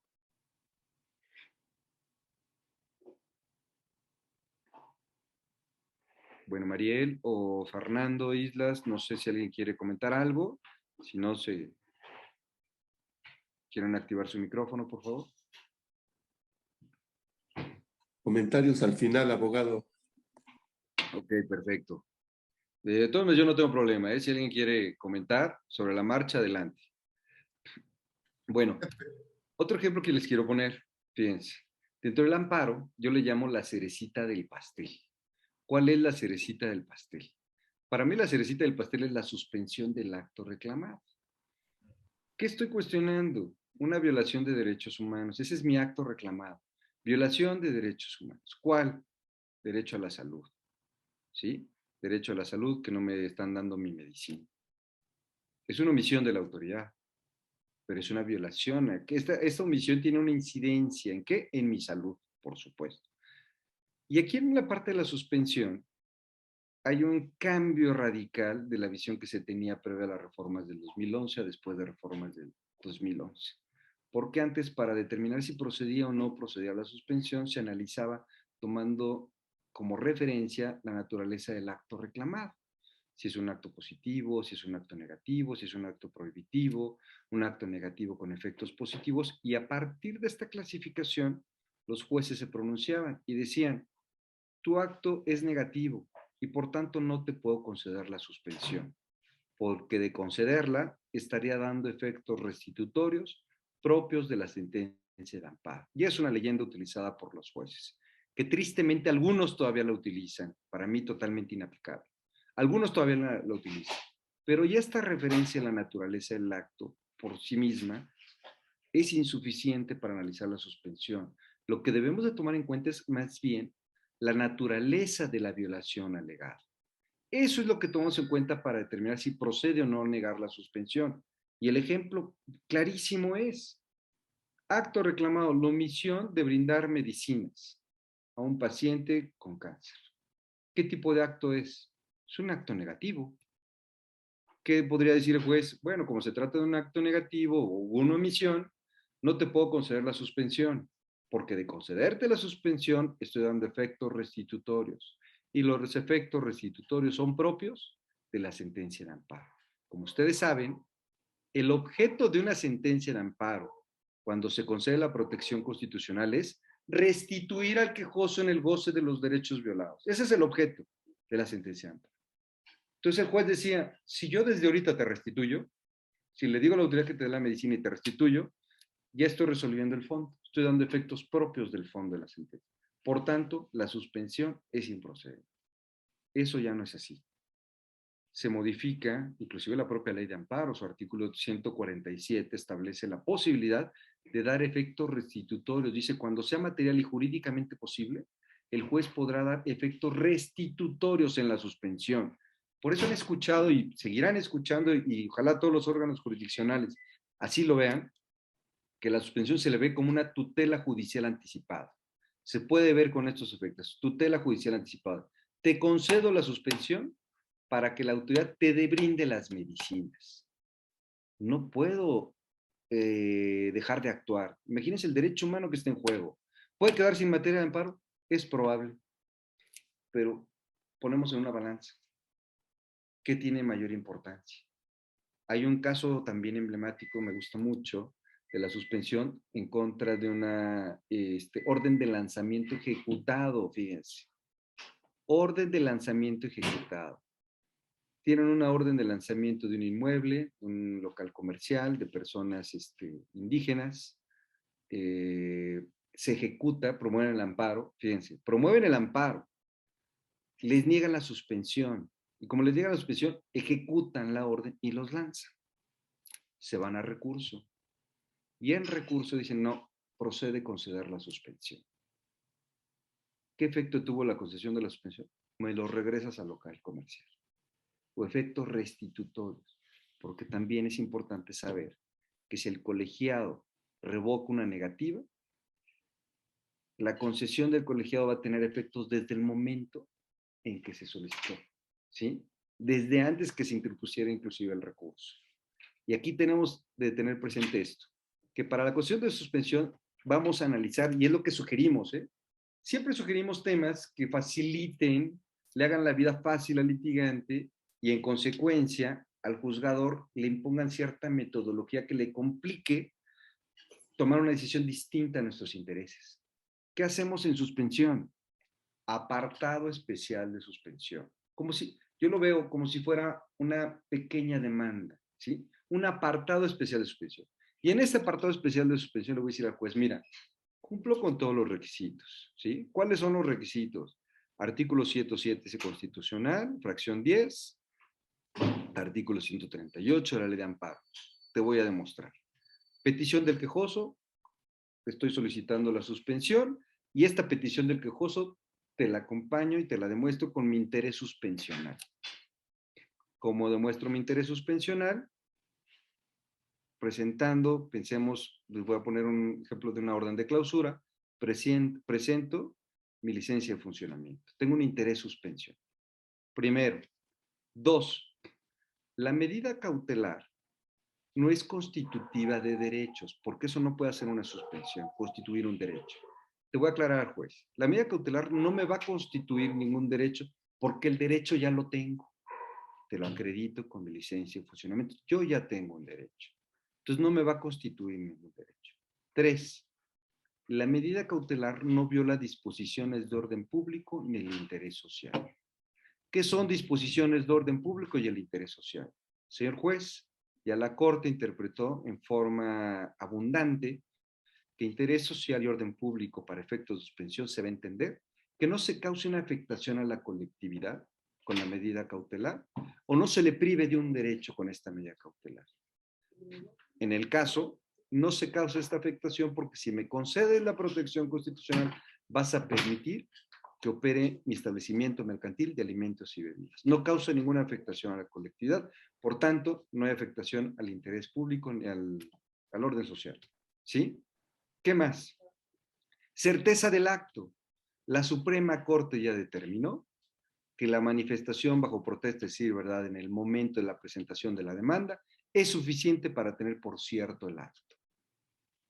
Por último, apariencia del buen derecho y peligro en la demora. Como se los estoy platicando, así voy titulando mis apartados en suspensión. Apariencia del buen derecho y peligro en la demora. Si tú analizas, juez, de un análisis preliminar, te vas a dar cuenta que el acto que reclamo es contrario a la Constitución. Y te vas a dar cuenta que si se demora el juicio de amparo y tú no me otorgas la medida cautelar, hay un peligro porque pones en riesgo mi subsistencia. Artículo 5, libertad del trabajo, derecho a un mínimo vital, derecho al comercio, etc. De esta forma voy a obligar al juez que cuando se pronuncie, analice punto por punto y va a ser difícil. No digo que no me vaya a negar la suspensión, pero es muy difícil. Se quedan con esto. Muy importante, ¿eh? Las pruebas. Porque ahorita les digo, acto reclamado, la orden de clausura del establecimiento mercantil, doña Lupita, ¿no? Doña Lupita, establecimiento mercantil. Promueven el amparo, acto reclamado, la orden de clausura. Pido suspensión para que se levante el estado de clausura. ¿Procede para que se levante el estado de clausura? Por supuesto que se procede. ¿Pero qué pasó? Se les olvidó anexar a su demanda su licencia de funcionamiento. ¿Cuál va a ser la consecuencia? Por supuesto que les van a negar la suspensión. Te niego la suspensión porque si tú no tienes una licencia de funcionamiento, yo no te voy a conceder una medida cautelar para que con esta medida ejerzas el comercio, porque para ejercer el comercio requieres de una autorización. Por eso decimos en amparo que la medida cautelar no es constitutiva de derechos, ¿sí? Va a salvaguardar los derechos que yo tengo. Por eso es importante. También destacamos, ojo, no se te olvide anexar tu licencia de funcionamiento. Ojo, se te olvide exhibir la prueba. Y también, ojo, no se te olvide pedir la compulsa de documentos, porque ofrezco las pruebas en el juicio y hay criterio que dice que el incidente se sigue por cuerda separada, ¿sí? Por duplicado y por cuerda separada. Entonces, para resolver la suspensión definitiva, si yo no pedí la compulsa de documentos que se reenvíen al incidente, me pueden negar la suspensión, aun cuando en el principal están las pruebas. Criterio que por supuesto yo no comparto, que también ojalá haya una nueva reflexión, porque digo, bueno, pues están en el principal, y si la suspensión provisional ya la acordaste con el principal, pues tómalas en cuenta para la definitiva. Pero dicen, se llevan por cuerda separada. Son dos trámites distintos, principal, incidental, inclusive, bueno, esto no lo dice el criterio, por supuesto, pero en la práctica sí es, Inclusive lo pueden llevar secretarios distintos. Tengo al secretario encargado de puras admisiones, tengo al secretario encargado de suspensiones, tengo al secretario encargado de sentencias. Entonces, por eso es importante. Dentro de las incidencias que tenemos, igual, recursos. Me negaron la suspensión definitiva, tengo recursos. La provisional, 2 días para mi recurso de queja, es urgente. Voy a checar y ya estamos casi elaborando el recurso si es que no me concedieron la razón. Este recurso ha tenido, antes le llamábamos un recurso de queja de 48 horas, hoy ya no son de las 48 horas, desafortunadamente, porque para que resuelva el colegiado necesita tener las constancias de emplazamiento a todas las autoridades, por criterio jurisprudencial. Entonces, en lo que tiene las constancias, pues ya no son de 48 horas, sobre todo en provincia. En provincia llegan a tardar más. ¿Qué tienen también que saber en el amparo? La substanciación es muy sencilla, ¿eh? En un amparo, digamos, de derecho de petición, donde no hay testimoniales, donde no hay periciales, la substanciación es muy sencilla. Nos dice la Constitución, viene un acuerdo. En este acuerdo, donde te van a admitir, donde van a emplazar al tercero interesado, en este acuerdo donde le van a requerir a la autoridad responsable su informe justificado, le van a dar intervención al Ministerio Público, te van a señalar día y hora para autoaudiencia constitucional, que serán 30 días siguientes. La gran mayoría no se celebra en los 30 días, ¿sí? Por las cargas de trabajo. Pero en teoría, así de sencillo es el trámite. Pero bueno, ya lo dijo el doctor, hay muchas incidencias. Otro ejemplo de la gran eficacia del amparo, quiero platicarles que ojalá no les sirva a ustedes, pero a algunos de ustedes les podría servir. Famosísimo alcoholímetro, famosísimo alcoholímetro. Seguramente han escuchado del alcoholímetro. ¿Qué pasa con el alcoholímetro? Bueno, pues resulta que vienen ustedes de la fiesta y pues el amigo se le pasaron las copas y insistió en manejar. Manejan, los detienen los del alcoholímetro, le hacen la prueba del alcoholímetro y no la pasa. Me lo llevan detenido. Otra vez. Detención fuera de un procedimiento judicial, ¿sí? Ataque a libertad personal fuera de procedimiento. Mi acto de autoridad. ¿Quién? Las patrullas. Tengo mi acto de autoridad. ¿Qué procede? Y hablo en términos generales, pero ojo, hablo qué procede y siempre la procedencia la cuestionamos con si existe algún medio ordinario de defensa que tengan que interponer previo a ellos. Pero hay excepciones y una de ellas es ataque a libertad personal fuera de procedimiento judicial, artículo 15 de la ley de amparo. ¿Qué procede? ¿Qué hacemos? ¿Qué hacemos? Viene el amigo y dice, ayúdame, nada más se les alcanza a decir, ayúdame y sácame de aquí. Pues ya se lo llevaron al cuate. Decíamos, ¿qué hacemos? ¿Quién le promueve su amparo? ¿Quién firme el amparo? Me decía un abogado, decía, pues yo creo que voy y busco a la esposa para que se lo firme. Pero no, pues la esposa no se lo va a querer firmar. Es decir, por mí que se quede otras 36 horas el cuate, ¿no? No hay amparo. No. ¿Quién lo firma? Nadie, la esposa, los hijos, nadie quiere firmar amparo. Por eso digo que este tipo de amparos, que se refiere al artículo 15, son de los que es un trato, digamos, preferencial, muy simple, porque lo puede firmar cualquier persona. Ataque a libertad fuera de procedimiento, lo firma cualquier persona. No necesitamos un poder, pero sí necesitamos que lo hacemos en representación de cualquier persona. Los requisitos están en el artículo, no en el 108, en el artículo 109. Vimos copias, me faltó la del Ministerio Público. No te preocupes, este tipo de amparo no hay requerimiento por copias. Lo presenta cualquier persona y hablamos de una suspensión de plano, que es una suspensión distinta a la que ya platiqué ahorita. La suspensión de plano la dicta el juez en el mismo acuerdo de admisión. Y en ese mismo acuerdo decreta la suspensión. Se concede la suspensión y requiere un informe. Lo acuerda de inmediato. Esa demanda la va a acordar de inmediato, no a las 24 horas siguientes. La suspensión no a las 24 horas siguientes. De inmediato, y va a comisionar al actuario que se constituye en el centro de detención para notificar la suspensión. ¿Cuál es el efecto de suspensión? Que salga de la detención. Digo, ojalá no les sirva a nadie de ustedes, seguramente, pero si de repente reciben la llamada, ya saben. Y otra parte, fíjense, abogados, ya ni siquiera necesitan ir al juzgado. En su casa, servicios en línea, Poder Judicial de la Federación.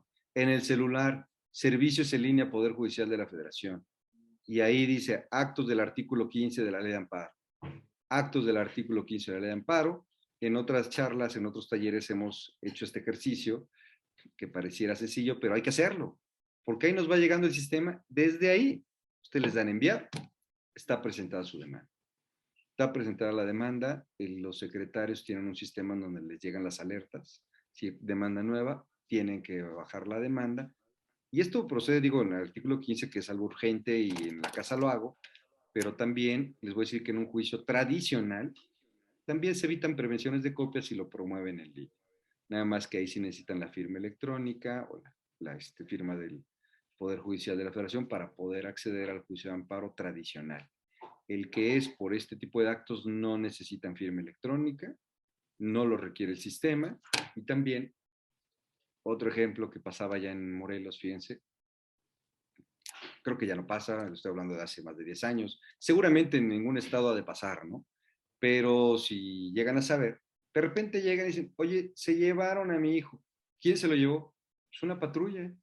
Patrulla decía Naucalpan, la patrulla 55. Acto seguido, pues van a buscarlo a la comandancia. Oiga, aquí está fulanito. No, aquí no está. Es que se lo trajo una patrulla. Pues sí, pero no está. Van a a la fiscalía. Oiga, está fulanito. No, no está. Pero es que se lo llevó una patrulla. Pues no está. ¿Qué tenemos ahí? Tenemos un acto de autoridad porque vimos que se le llevó una patrulla. Pero no aparece. Puede ser desaparición forzada. Puede ser incomunicación. ¿Sí? Entonces, si puede ser incomunicación, si puede ser desaparición forzada, artículo 15 de la ley de amparo. Cualquier persona puede presentar la demanda de amparo. ¿Qué pasa en la práctica, abogados y abogadas? ¿Qué pasa en la práctica? El juez de inmediato dicta el acuerdo, decreta suspensión de plano, comisiona al actuario que se constituya en los separos. A mí me tocó ir a buscar a las personas de fiscalía. ¿Está Ramón Martínez? No, aquí no está detenido.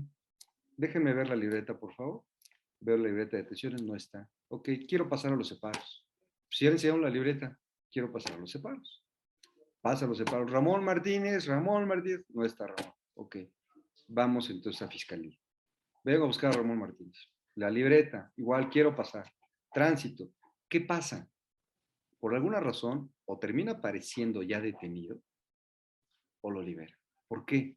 Porque dice en la autoridad, ya está la intervención de un juez federal. Ya hay conocimiento de que se le detuvo. Entonces, o realmente formalizamos la detención, o lo dejan libre. Pero por supuesto que es de gran, digo, son de esos amparos que yo quisiera que ya no se presentaran, que ya no existieran, ¿no? Ojalá ya no existieran esos amparos. Pero se dan cuenta la eficacia del juicio de amparo, que rompe con actos violatorios de derechos humanos. Estoy hablando de estos temas que son muy delicados, pero los de salud igual. Se tuvieron que promover amparos para tener derecho a la vacuna. A menores de edad, a gente de la tercera edad. ¿Por qué razón? Un magistrado, fíjese, un magistrado dijo en un Twitter, celebro que mediante el juicio de amparo le hayan otorgado la vacuna a una menor de edad. La parte de reflexión importante es cuando dijo, lamento mucho que haya tenido que promover un amparo para tener acceso a la medicina. No debería de tener necesidad de tener un juicio de amparo. Si no hay violación de derechos humanos, no hay amparos. Hay violación de derechos humanos, tenemos amparo. De los más graves, por eso el trato tan, diría, permítame la expresión, tan amigable, los más graves son los del artículo 15, ¿no? Que ya comenté, desaparición forzada, incomunicación, son los más graves. Pero los otros, no menos, son violaciones de derechos humanos. En materia administrativa, vamos a platicar de temas de procedimientos administrativos seguidos en forma de juicio, como son en materia aduanera. Vamos a hablar les decía, el recurso de queja, y por lo avanzado que llevamos en la hora, y quisiera, antes de entrar al amparo directo, segundo obsequio, es un formato de queja en contra de un acuerdo que niega la suspensión. También está en el libro, por supuesto, el formato, pero vean el código QR, lo acerco, y ustedes me dicen, ¿eh? ¿Listo?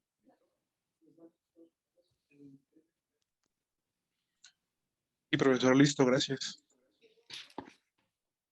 Ya tienen una demanda, ya tienen un recurso en contra de la negativa de suspensión. Espero no tengan un acto reclamado, porque les digo, es incómodo tener un acto que viole derechos humanos, pero si tienen un acto reclamado, si conocen a alguien que tiene un acto reclamado, creo que pueden intentar promover el amparo. Si tienen el libro les va a ayudar muchísimo, porque además de que otros formatos les explicamos en forma detallada cómo hacer para que no los prevengan, o si los previenen, que no les desechen, si les desechan, qué recurso interponer, qué hacer con las causales de improcedencia, qué es el coco, las causales de improcedencia. Yo nomás aquí quiero decirles que en este apartado de causales de improcedencia, yo he detectado por lo menos un supuesto de excepción al principio de definitividad. Y son causales de improcedencia. Causales de improcedencia y una excepción a la definitividad en contra ¿qué? De resoluciones administrativas, cuando se impugne la inconstitucionalidad de una norma general. Aunque hay un circuito en concreto en Veracruz que tiene un criterio distinto, diría obvio, pero no es obvio, porque el tribunal no lo ha estimado así, entonces no es obvio, pero para mí totalmente erróneo, porque bueno, por supuesto que el artículo 61, la fracción, si no mal recuerdo, la 14, nos habla que cuando se habla de actos o normas consentidas, no se entenderá consentida una norma, dice, cuando pudiéndose impugnar por el acto de aplicación se opta por el recurso. Nos habla de una opción. Tenemos una opción cuando hay una norma inconstitucional. O la impugno en forma directa o me voy al recurso administrativo, ordinario. Si me voy al recurso ordinario, la ley de amparo me dice, no te preocupes, no se va a entender consentida la norma, aunque no la hayas impugnado. No te preocupes. Obvio, no nos dice así. Esa es la interpretación. No te preocupes porque no lo va a tener por consentido. El tribunal en Veracruz dijo no. No, porque ya hay control difuso, entonces esa causal ya no aplica. Totalmente, en mi opinión, errónea. Porque el control difuso es la inaplicación y la inconstitucionalidad de normas es la protección presente y futura. Si yo les concedo a ustedes el amparo en contra de un artículo, ese artículo ya no se los aplica en el presente ni en el futuro. Mientras no se reforma, ustedes quedan protegidos en contra de ese artículo. Y voy a cerrar esto con el amparo directo, que es para mí el más sencillo de entender la procedencia. El amparo indirecto es complejo, es muy técnico. El amparo directo, creo yo, es muy sencillo. Fíjense, ahorita me dirán ustedes, pero dicen, el amparo directo procede en contra de sentencias definitivas emitidas por tribunales judiciales, administrativos o del trabajo. Tribunales judiciales, administrativos o del trabajo y sentencias definitivas. Ese es el amparo directo.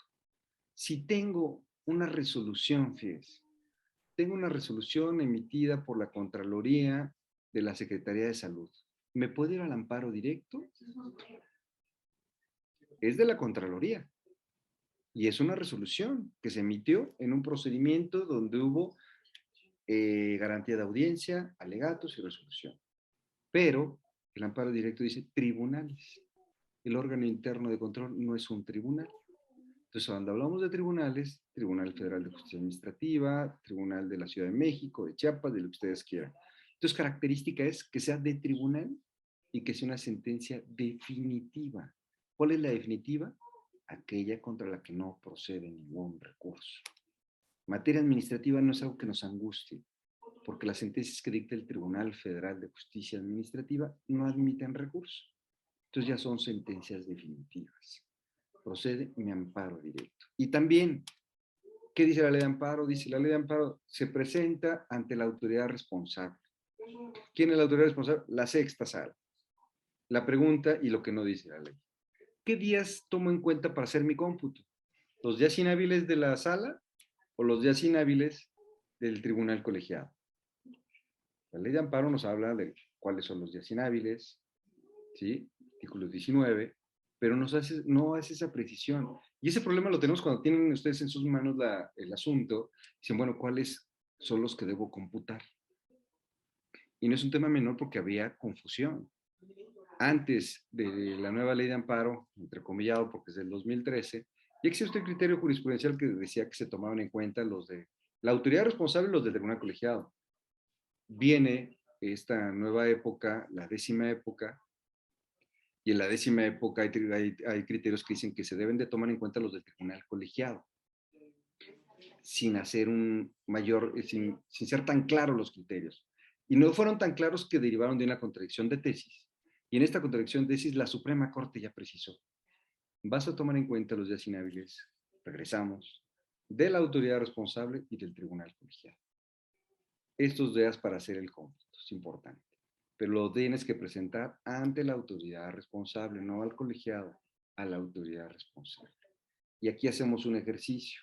Decimos, sexta sala regional, fíjense, para identificar, porque pareciera sencillo, pero a ver si, con esto quiero ir cerrando y vamos tratando con dudas y les voy a pedir mucho. Veo aquí otra asistente, le decía, a ver, un gusto saludarte, ha estado con nosotros.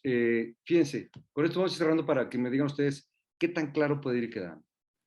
Ojo, hoy estamos a 28 de enero, en 28 de enero del 2021, el titular del área de responsabilidades de la Secretaría de Salud sanciona al servidor público Raúl Márquez. En amparo decimos, tengo un acto administrativo. ¿Hay un medio ordinario de defensa o no hay un medio ordinario de defensa? Este medio ordinario de defensa prevé la suspensión o no prevé la suspensión del acto, para ver si puedo irme al amparo. Y aquí hay un criterio también muy nuevo, muy nuevo, que no ha sido explorado y que para mí da la oportunidad de ir directamente al juicio de amparo, porque la Ley Federal de Procedimiento Contencioso Administrativo prevé mayores requisitos. Pero es nuevo y no he explorado este criterio. Ahora, me voy al juicio contencioso. Conoce la sexta sala. Da todo el trámite de la sexta sala, dicta sentencia. Sexta sala. Identificamos partes del juicio de amparo. Autoridad responsable. ¿Quién sería mi autoridad responsable? ¿El titular del área de responsabilidades o la sexta sala regional metropolitana? Hay gente que me ha dicho, pues el titular del área de responsabilidades. No. La autoridad responsable, ¿qué voy a reclamar en el amparo directo? Sentencias definitivas, emitidas por tribunales judiciales, administrativos o del trabajo. ¿Quién dictó la sentencia definitiva? La sexta sala. Entonces, la sexta sala es mi autoridad responsable. ¿Cuál es mi acto reclamado? El acto que le estoy reclamando a la sexta sala. Hay quien me ha dicho, pues la resolución que me sancionó, no. Eso no se lo estoy reclamando a la sala le estoy reclamando la sentencia. Ese es mi acto reclamado. Tercero interesado. ¿Quién es mi tercero interesado en el juicio de amparo? El que tiene un interés opuesto al mío. ¿Quién tiene un interés opuesto al mío? ¿Quién fue mi contrincante en el juicio contencioso? Ahí sí, el titular del área de responsabilidades es mi tercero.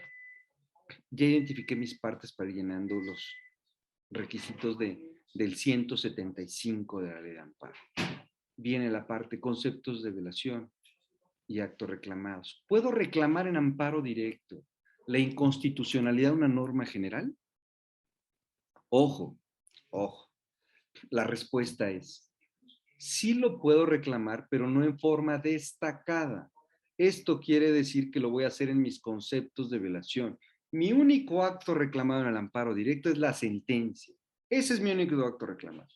En conceptos de violación, ya voy a plantear la inconstitucionalidad de alguna norma.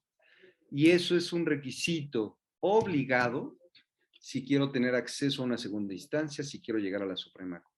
Obligado, de por sí, el recurso de revisión en Suprema Corte, en amparo directo en revisión, es extraordinario, es excepcional, y ya lo volvieron más excepcional todavía.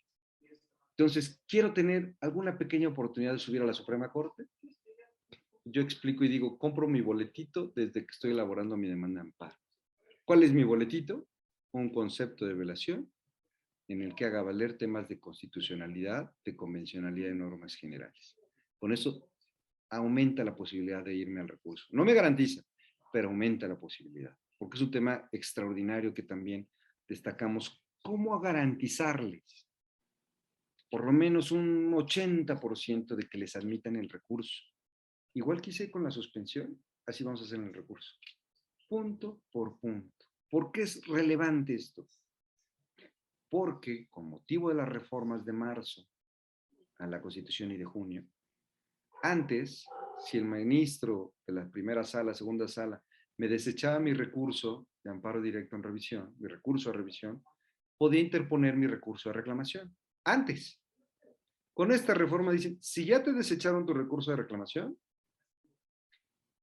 ya no hay otro medio de defensa. Se acabó.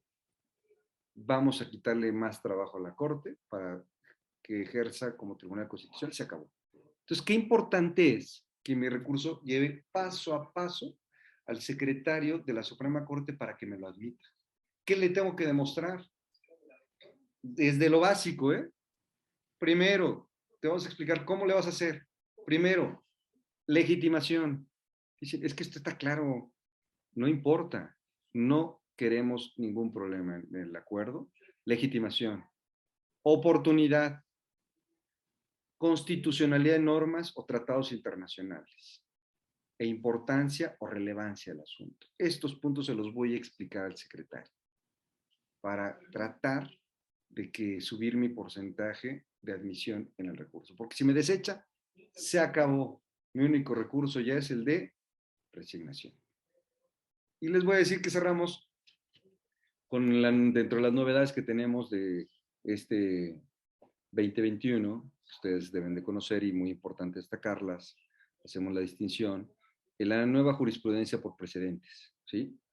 La Suprema Corte ya no emite jurisprudencia por reiteración de criterios, ya es jurisprudencia por contracción de tesis, digo, por esta reiteración, ya no emite jurisprudencia por reiteración, nada más por contradicción de criterios y por precedentes. ¿Cuál es la jurisprudencia por precedente?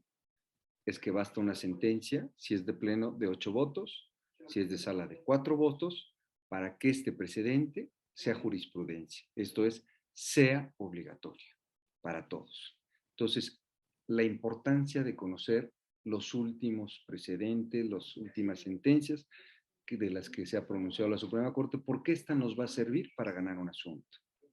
Si nos invocan una jurisprudencia de novena época, ¿es obligatoria? Ojo. Sí, siempre y cuando sea congruente con los principios rectores del juicio de amparo y constitucionales previstos en las reformas del 2011 y de ley de amparo del 2013. Pero es jurisprudencia de novena época. Atendemos al artículo 6º transitorio de la ley y dice que esta jurisprudencia seguirá siendo obligatoria siempre y cuando sea congruente con los principios que rigen la ley de amparo. Este es un esquema, les digo, general. Todo esto, por supuesto, es un tema de 6 semanas en el diplomado, que vamos tratando temas por temas. Les digo lo que nos dice la ley de amparo, los últimos criterios que han surgido de la Suprema Corte.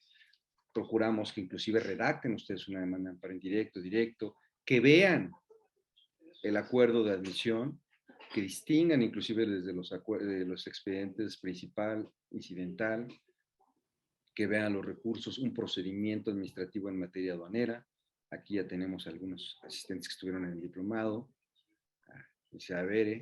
y por supuesto que con el diplomado pues, les llega el libro que ahorita les compartí algunos códigos QR, pero este libro tiene diversos códigos QR con videos donde explican los temas, que traen inclusive el cuadro comparativo de reformas constitucionales, que decía previo a la reforma, con posterior a la reforma, un cuadro comparativo de la ley de amparo, y trae inclusive el audio de la ley, novedad aquí del doctor, el audio de la ley de amparo, donde si vienen en el coche, pues quieren ir escuchando algún tema de la ley de amparo, bueno, ya van escuchando ahí la ley de amparo, acuerdos generales del Consejo de la Judicatura.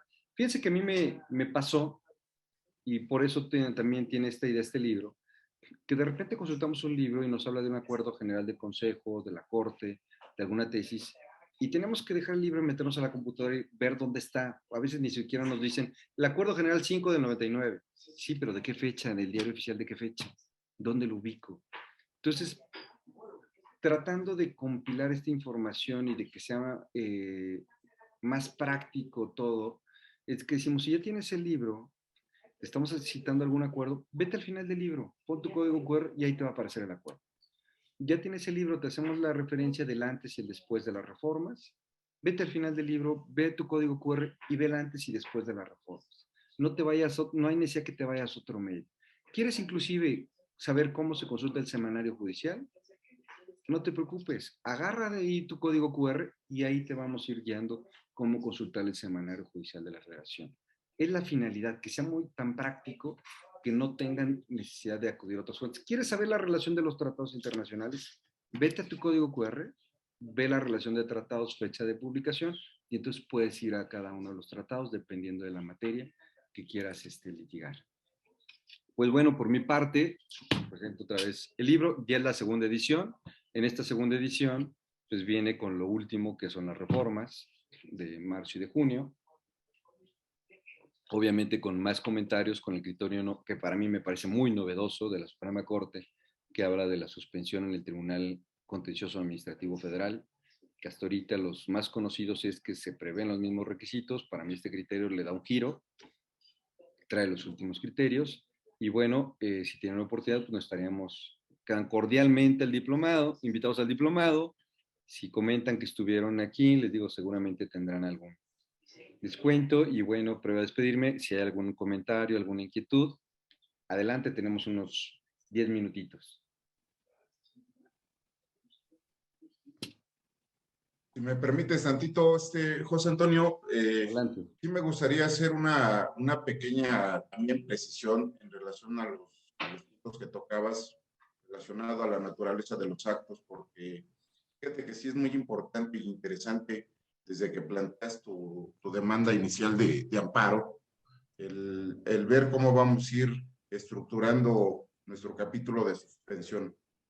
Y considero, a mí me ha servido en la práctica, en la parte final de mi capítulo de suspensión, sí hacerle notar al órgano jurisdiccional o al órgano de control constitucional que mi acto violado de no obsequiarme esa suspensión puede traer como consecuencia un daño, pero sí hay que hacer esa diferencia de los daños, porque hay daños de imposible reparación y de difícil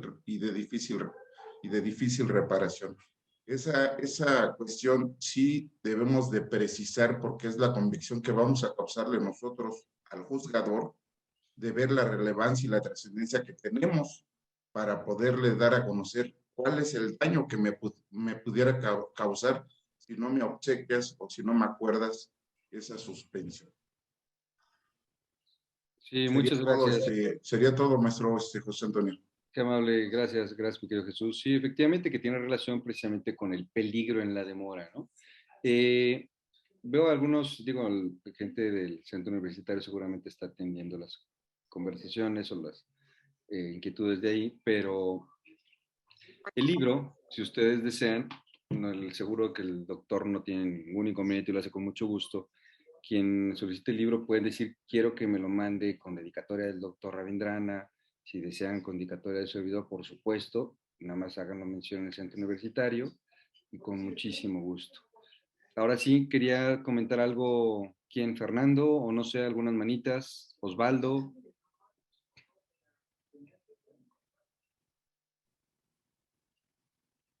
Sí, maestro, buenas noches a todos. Solo quiero preguntarle una cuestión.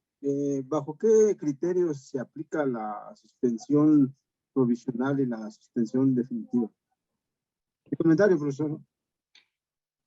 Sí, gracias, Osvaldo. Mira, como platicábamos, el tema de la suspensión provisional definitiva, aquí nada más en forma muy breve les voy a decir que hablando del amparo, tenemos 3 tipos de suspensión. La suspensión de oficio y de plano, la suspensión de oficio, que es una suspensión nueva que viene en la ley de amparo del 2013, y es de oficio, pero se le da el trámite que se le da a la suspensión a petición de parte, es decir, se abre coadorna incidental. Es en caso de extradición y cuando se trate de actos de imposible reparación. Y la suspensión a petición de parte. Esta suspensión a petición de parte, para que te la puedan conceder, como platicamos ahorita, debes cumplir ciertos requisitos. Primero, evidentemente, que el acto sea cierto, pero eso no tenemos gran problema, porque cuando el juez conoce de mi demanda, lo único que tiene es mi demanda y los anexos que yo le presente. Entonces, como tiene mi demanda y los anexos que yo le presente, si yo le hago saber bajo protesta de decir verdad, que el acto reclamado es el siguiente, debe tener por cierto el acto. Entonces, ya esa parte no tendrías problema. Certeza del acto reclamado, que debes de demostrar que tienes lo que le llamamos un interés suspensional. Por eso puse el ejemplo de una orden de clausura. Debes de tener un interés suspensional que se traduce en un derecho. Lo voy a poner porque también se dio mucho en autotransporte, en taxis. algunos conductores en forma errónea dijeron, te voy a promover tu amparo para que puedas circular. Promovían un amparo en donde inclusive lo que hacían es un derecho de petición o la autorización para circular, ¿sí? ¿Qué pasa? Para circular necesitas un permiso que te expide SEDUBI o Secretaría de Transportes. Es lo que necesitas para poder prestar un servicio público.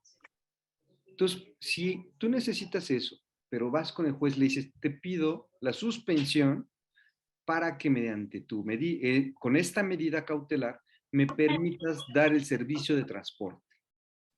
¿Qué estás pretendiendo hacer? Estás pretendiendo que el juez cumpla una función que corresponde a la autoridad administrativa. La autoridad administrativa es la encargada de dar autorizaciones para circular, no el juez de distrito. El juez de distrito lo que hace con la suspensión es detener una violación. ¿Cómo la detengo? Si tú me demuestras que tienes un permiso para circular y me dices que hay una orden para detenerte, entonces yo lo que voy a hacer es suspender esta orden, pero porque tienes un derecho. Yo no te estoy constituyendo un derecho, te estoy protegiendo ese derecho. Estoy deteniendo este acto de autoridad. Por eso necesito demostrar este interés suspensional. En la orden de clausura pasa lo mismo. Necesito demostrar que tengo licencia de funcionamiento. Yo ya tengo este derecho. Lo que quiero es que detengas la violación a este derecho con la suspensión. A muchos taxistas inclusive pegaban en su cristal acuerdo de amparo, acuerdo de admisión, y era un acuerdo de admisión, ni siquiera suspensión, ¿eh? Acuerdo de admisión de una demanda de amparo. Entonces los señores, pues, que desconocen la materia, dicen, pues yo puedo circular, tengo mi amparo. No, espérame, tienes un acuerdo de admisión, no tienes ningún amparo, no tienes ninguna suspensión. Pero bueno, pasó desafortunadamente, fíjense, ahorita con temas de migrantes, en donde a muchos migrantes les promueven el amparo, acto reclamado, la orden de la restricción para circular por el territorio nacional, el no darle trámite a su solicitud de fijar su situación migratoria, y muchos les negaron la suspensión. Pero ¿qué pasa? Aquí está tu suspensión. Aunque dice se niega, pero dice Poder Judicial de la Federación, suspensión, o les dan acuerdo de admisión y piensan que tienen protección constitucional. Por eso digo, la desinformación del amparo. Yo tengo mi amparo, no tienes ningún amparo. Tienes un acuerdo de admisión de amparo, pero no tienes ningún amparo. ¿Estoy protegido? No estás protegido.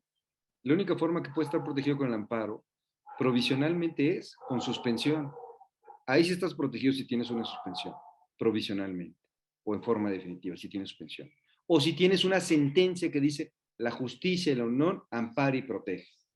Pero si no tienes sentencia y no tienes acuerdo de suspensión, no estás protegido contra nada, aunque te den un acuerdo de admisión. Mira, aquí dice, si admite su amparo promovido en contra de, sí, pero no tienes amparo. No tienes protección, no tienes suspensión. Esto sí es importante tenerlo claro porque a veces se desinforma a la gente y bueno, a veces también se lucra con la gente con el tema del amparo. Y creo que pues evidentemente no es ético, ¿no? Yo inclusive termino muchas charlas diciendo, cuando hay violación de derechos humanos con estos tan esenciales, básicos y pilares para desarrollar nuestra vida como es la salud, como es la libertad, y se trata de personas vulnerables, yo fomento los amparos pro bono, es decir, sin costo, cuando se trata de personas vulnerables. Cuando hay personas vulnerables y vemos que hay una violación de derechos humanos, yo fomento promoverles el amparo. Porque este amparo, para este tipo de actos, debería estar al alcance para los no abogados. Para los no abogados debería estar al alcance porque es salud, es libertad, ¿sí? Es incomunicación. Entonces debería estar al alcance de todos. Pero, si no está al alcance de todos y llega alguien en situación vulnerable, yo creo que como una responsabilidad de nuestra profesión es promover una demanda de amparo, gente vulnerable, digo, si lo llega el representante de Coca-Cola o de Walmart, pues ahí sí pueden lucirse con los honorarios, ¿no? Pero si no, pues entonces ahí sí queda esta historia. Espero que con esto te haya contestado tu inquietud, Osvaldo. Sí, maestro, muchísimas gracias. Buenas noches, excelente exposición. Buenas noches para todos. Felicidades, maestro. Sí, gracias. Gracias. Fernando, ¿querías comentar algo o ya no? Ya estamos a... Sí, ¿me escucha, Sí, maestro? Ok. Voy a tratar de ser de manera breve porque es un asunto que vengo postulando desde el 2017. Es una materia civil. Eh, yo promuevo la prescripción positiva, la gano en primera instancia, se va a apelación, apela a la otra parte, la sala confirma y la contraparte obviamente promueve el amparo directo en contra de la resolución de la sala. A los 15 días fallece la quejosa y me aplican lo que establece el 16 de la ley de amparo. Habla los supuestos del 16 que dice que el sobreseimiento va a aplicar siempre y cuando no afecte derechos. Va a aplicar el sobreseimiento cuando afecte solo derechos personalísimos como la libertad. Pero en este caso, como no afecta derechos personalísimos, sino afecta derechos patrimoniales, suspende el procedimiento por 60 días hasta en tanto no se apersone el representante legal del quejoso o el albacea de la quejosa. Bueno, recae el acuerdo, suspenden el procedimiento hasta en tanto no se apersone la albacea de la quejosa. Inmediatamente en ese término de los 60 días, la contraparte inicia el sucesorio testamentario para designar una albacea. Pero en ese inter de que designan albacea, se giran los oficios correspondientes al Archivo General de Notarías para ver si el de cuyos hizo algún testamento, el protocolo que se debe seguir en el respectivo juicio sucesorio testamentario. Pero resulta que aparece dos homólogos de la quejosa, uno en Baja California y uno en Morelos. Y entonces yo como tercero perjudicado, yo ya me estoy viendo afectado. ¿Sabe desde cuándo está suspendido el procedimiento? Desde el 2019. Le solicito al tribunal colegiado que ya sobresea. Me dice, no, porque ellos antes de los 60 días vinieron y dijeron que efectivamente iniciaron el procedimiento, el juicio sucesorio, pero no han designado albacea. Entonces, a mi criterio, para mí hay una laguna del derecho, un acto inconstitucional ahí. Voy con el secretario de acuerdos del colegiado, le digo, oiga, usted está requiriendo al juez de primera instancia que informe el estado en el cual se encuentra en este momento el juicio del sucesorio. Y efectivamente, ahorita en este momento, mes por mes, el tribunal, el colegiado, requiere al juez natural para que mes por mes informe si ya se designó albacea. Pero como aparecieron homólogos, usted se imagina cuánto va a pasar para que...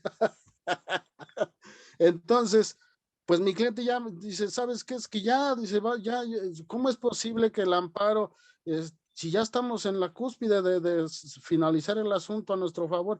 Digo, sí, pero desafortunadamente para mi criterio hay una laguna del derecho flagrante ahí, en la ley de amparo.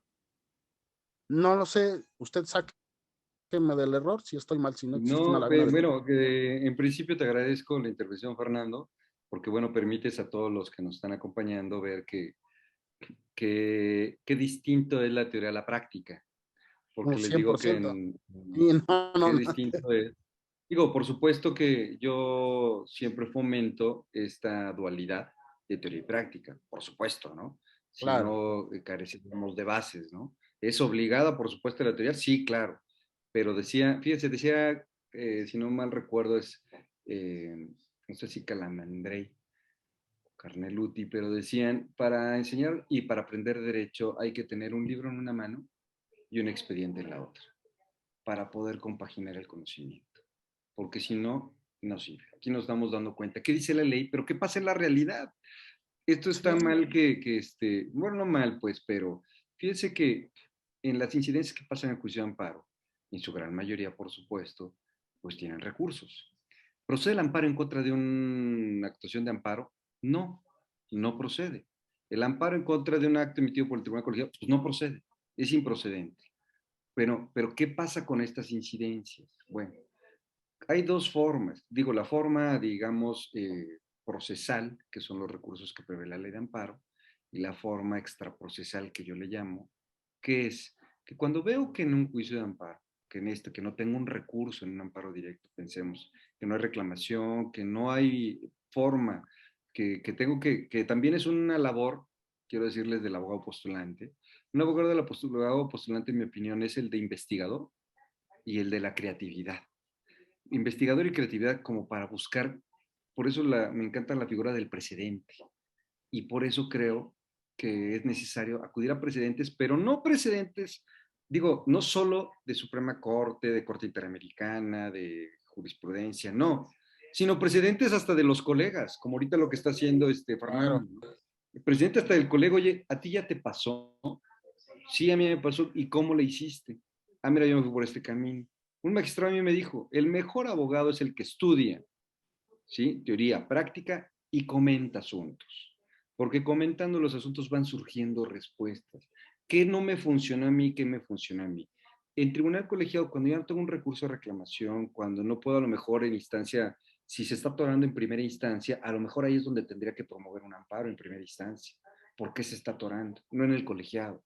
Si en primera instancia es donde que porque hay un homónimo, que porque no aceptan, si se me está complicando, se me está atorando el juicio, el amparo directo, por la demora que está o la dificultad que se está presentando en primera instancia, probablemente tengo que pensar en impugnar en primera instancia alguna omisión, alguna denegación de justicia, violación al 17, algún retardo, y meter otro, como una cuña, pues, a ese juicio de primera instancia. Ese es uno. Si no veo yo una actitud proactiva del tribunal colegiado también, nadie quiere, fíjense, y esto yo fui miembro del Poder Judicial por muchos años, tengo muchas amistades, gente muy cercana al interior, y seguramente creo que lo que voy a decir ahorita no les agradaría si lo escuchen, pero también creo que a veces cuando hay una actuación indebida de algún órgano jurisdiccional, pues tenemos que acudir al Consejo de la Judicatura. Y el Consejo de la Judicatura pues ya se encargará de pedir un informe y téngalo por seguro que jueces y magistrados, cuando hay ojos del Consejo de la Judicatura, dicen, este asunto, por favor, véanmelo con detenimiento. No quiero problemas con este asunto, porque es un informe, ya hay más ojos. No es lo que sugiero yo como primera instancia, no soy partícipe de ello, pero cuando amerita, pues hay que hacerlo. Cuando amerita hay que hacerlo, pero yo te diría que en esta creatividad, si en tu amparo no hay recursos, si está entrampado el amparo, pero derivado de actuaciones de tu primera instancia o de tu segunda instancia, entonces yo voltearía un poquito a ver a primera y segunda instancia cómo puedo presionar. También puede ser desde el amparo indirecto. Ya tengo un amparo directo, pero aquí lo que podría cuestionar es una omisión del juez de primera instancia, del juez de la sala, no sé, podría cuestionar una omisión que esté violentando el derecho humano de tu quejoso, aquí sería el quejoso, no tiene nada que ver el amparo directo. Aquí es la omisión que está pasando en primera instancia, es lo que ahorita se me ocurre, ¿no? Lo que ahorita se me ocurre, pero digo, como abogado postulante tenemos que ver la opción A, la B, la C, la D, Buscarle. y como lo haces ahorita, Fernando, platicar los asuntos. Yo creo que eso es muy importante, platicar los asuntos. Para eso sirven también, ¿saben qué? Los foros, para eso sirven estas charlas, para eso sirven los diplomados, las especialidades, las maestrías, porque va uno enriqueciéndose de experiencias, va uno comentando asuntos y va uno escuchando posturas prácticas, pero también la teoría, les digo que es súper importante, ¿eh? No está peleado. Yo creo que es el binomio, teoría y práctica, y lo dijo ya en una charla Cosío, el ministro Cosío. Él llevó a la Suprema Corte, esto quiero cerrarles, cuando llega a la Suprema Corte, él llega de un corte de académico, de investigador, y tiene secretarios de estudio y cuenta muy prácticos, con mucha experiencia de la judicatura. Y él llegó a decir, tengo académicos, tengo investigadores y tengo de la judicatura. Quiero que de los dos hagamos uno. Se haga una sinergia y generemos un conocimiento con mayor construcción argumentativa, con mayor narrativa.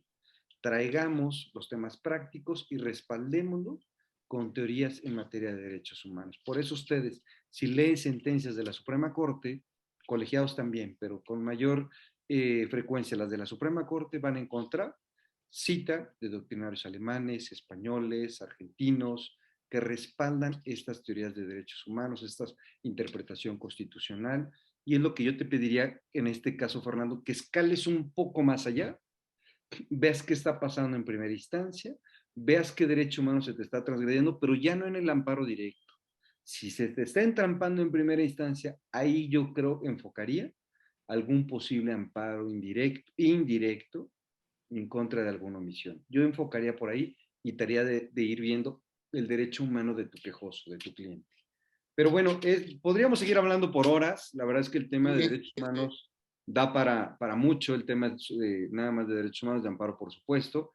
Yo les agradezco muchísimo los que tuvieron su cámara, más los que no, no importa, pero les agradezco su asistencia. Veo que tuvimos muchos asistentes, me da mucho gusto. Por lo mismo que hubo gran audiencia, segurísimo, aquí tenemos a señora Irma García, un saludo, que la veo de aquí, un saludo, y por supuesto, ¿verdad, señora Irma, que a los asistentes a la conferencia tendrán su descuento al diplomado, les llegará su libro, y cualquier tema, les digo, tengan plena seguridad que el objetivo de esta charla, Claro que sí, del diplomado y del libro, el objetivo es que ustedes tengan las herramientas para promover demandas de amparo, que ustedes se suelten promoviendo demandas de amparo.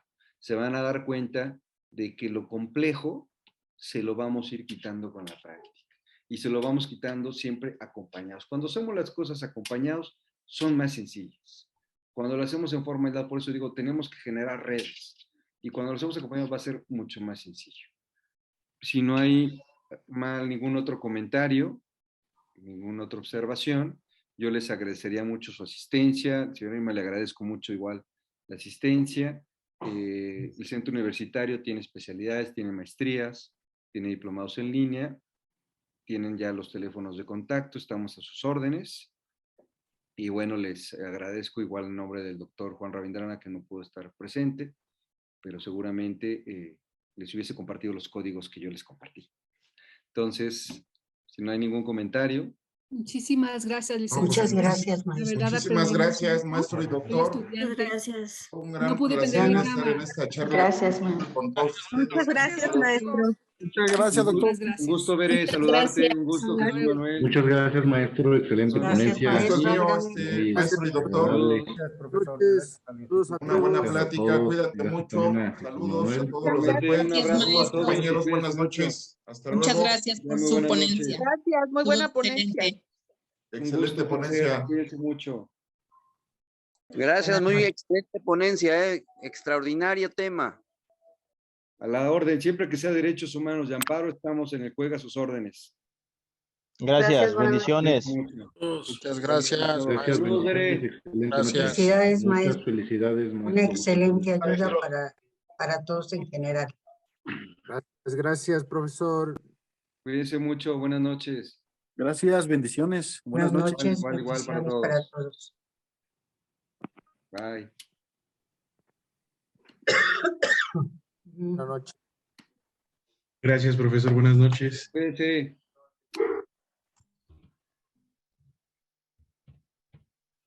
Muchas gracias, buenas noches.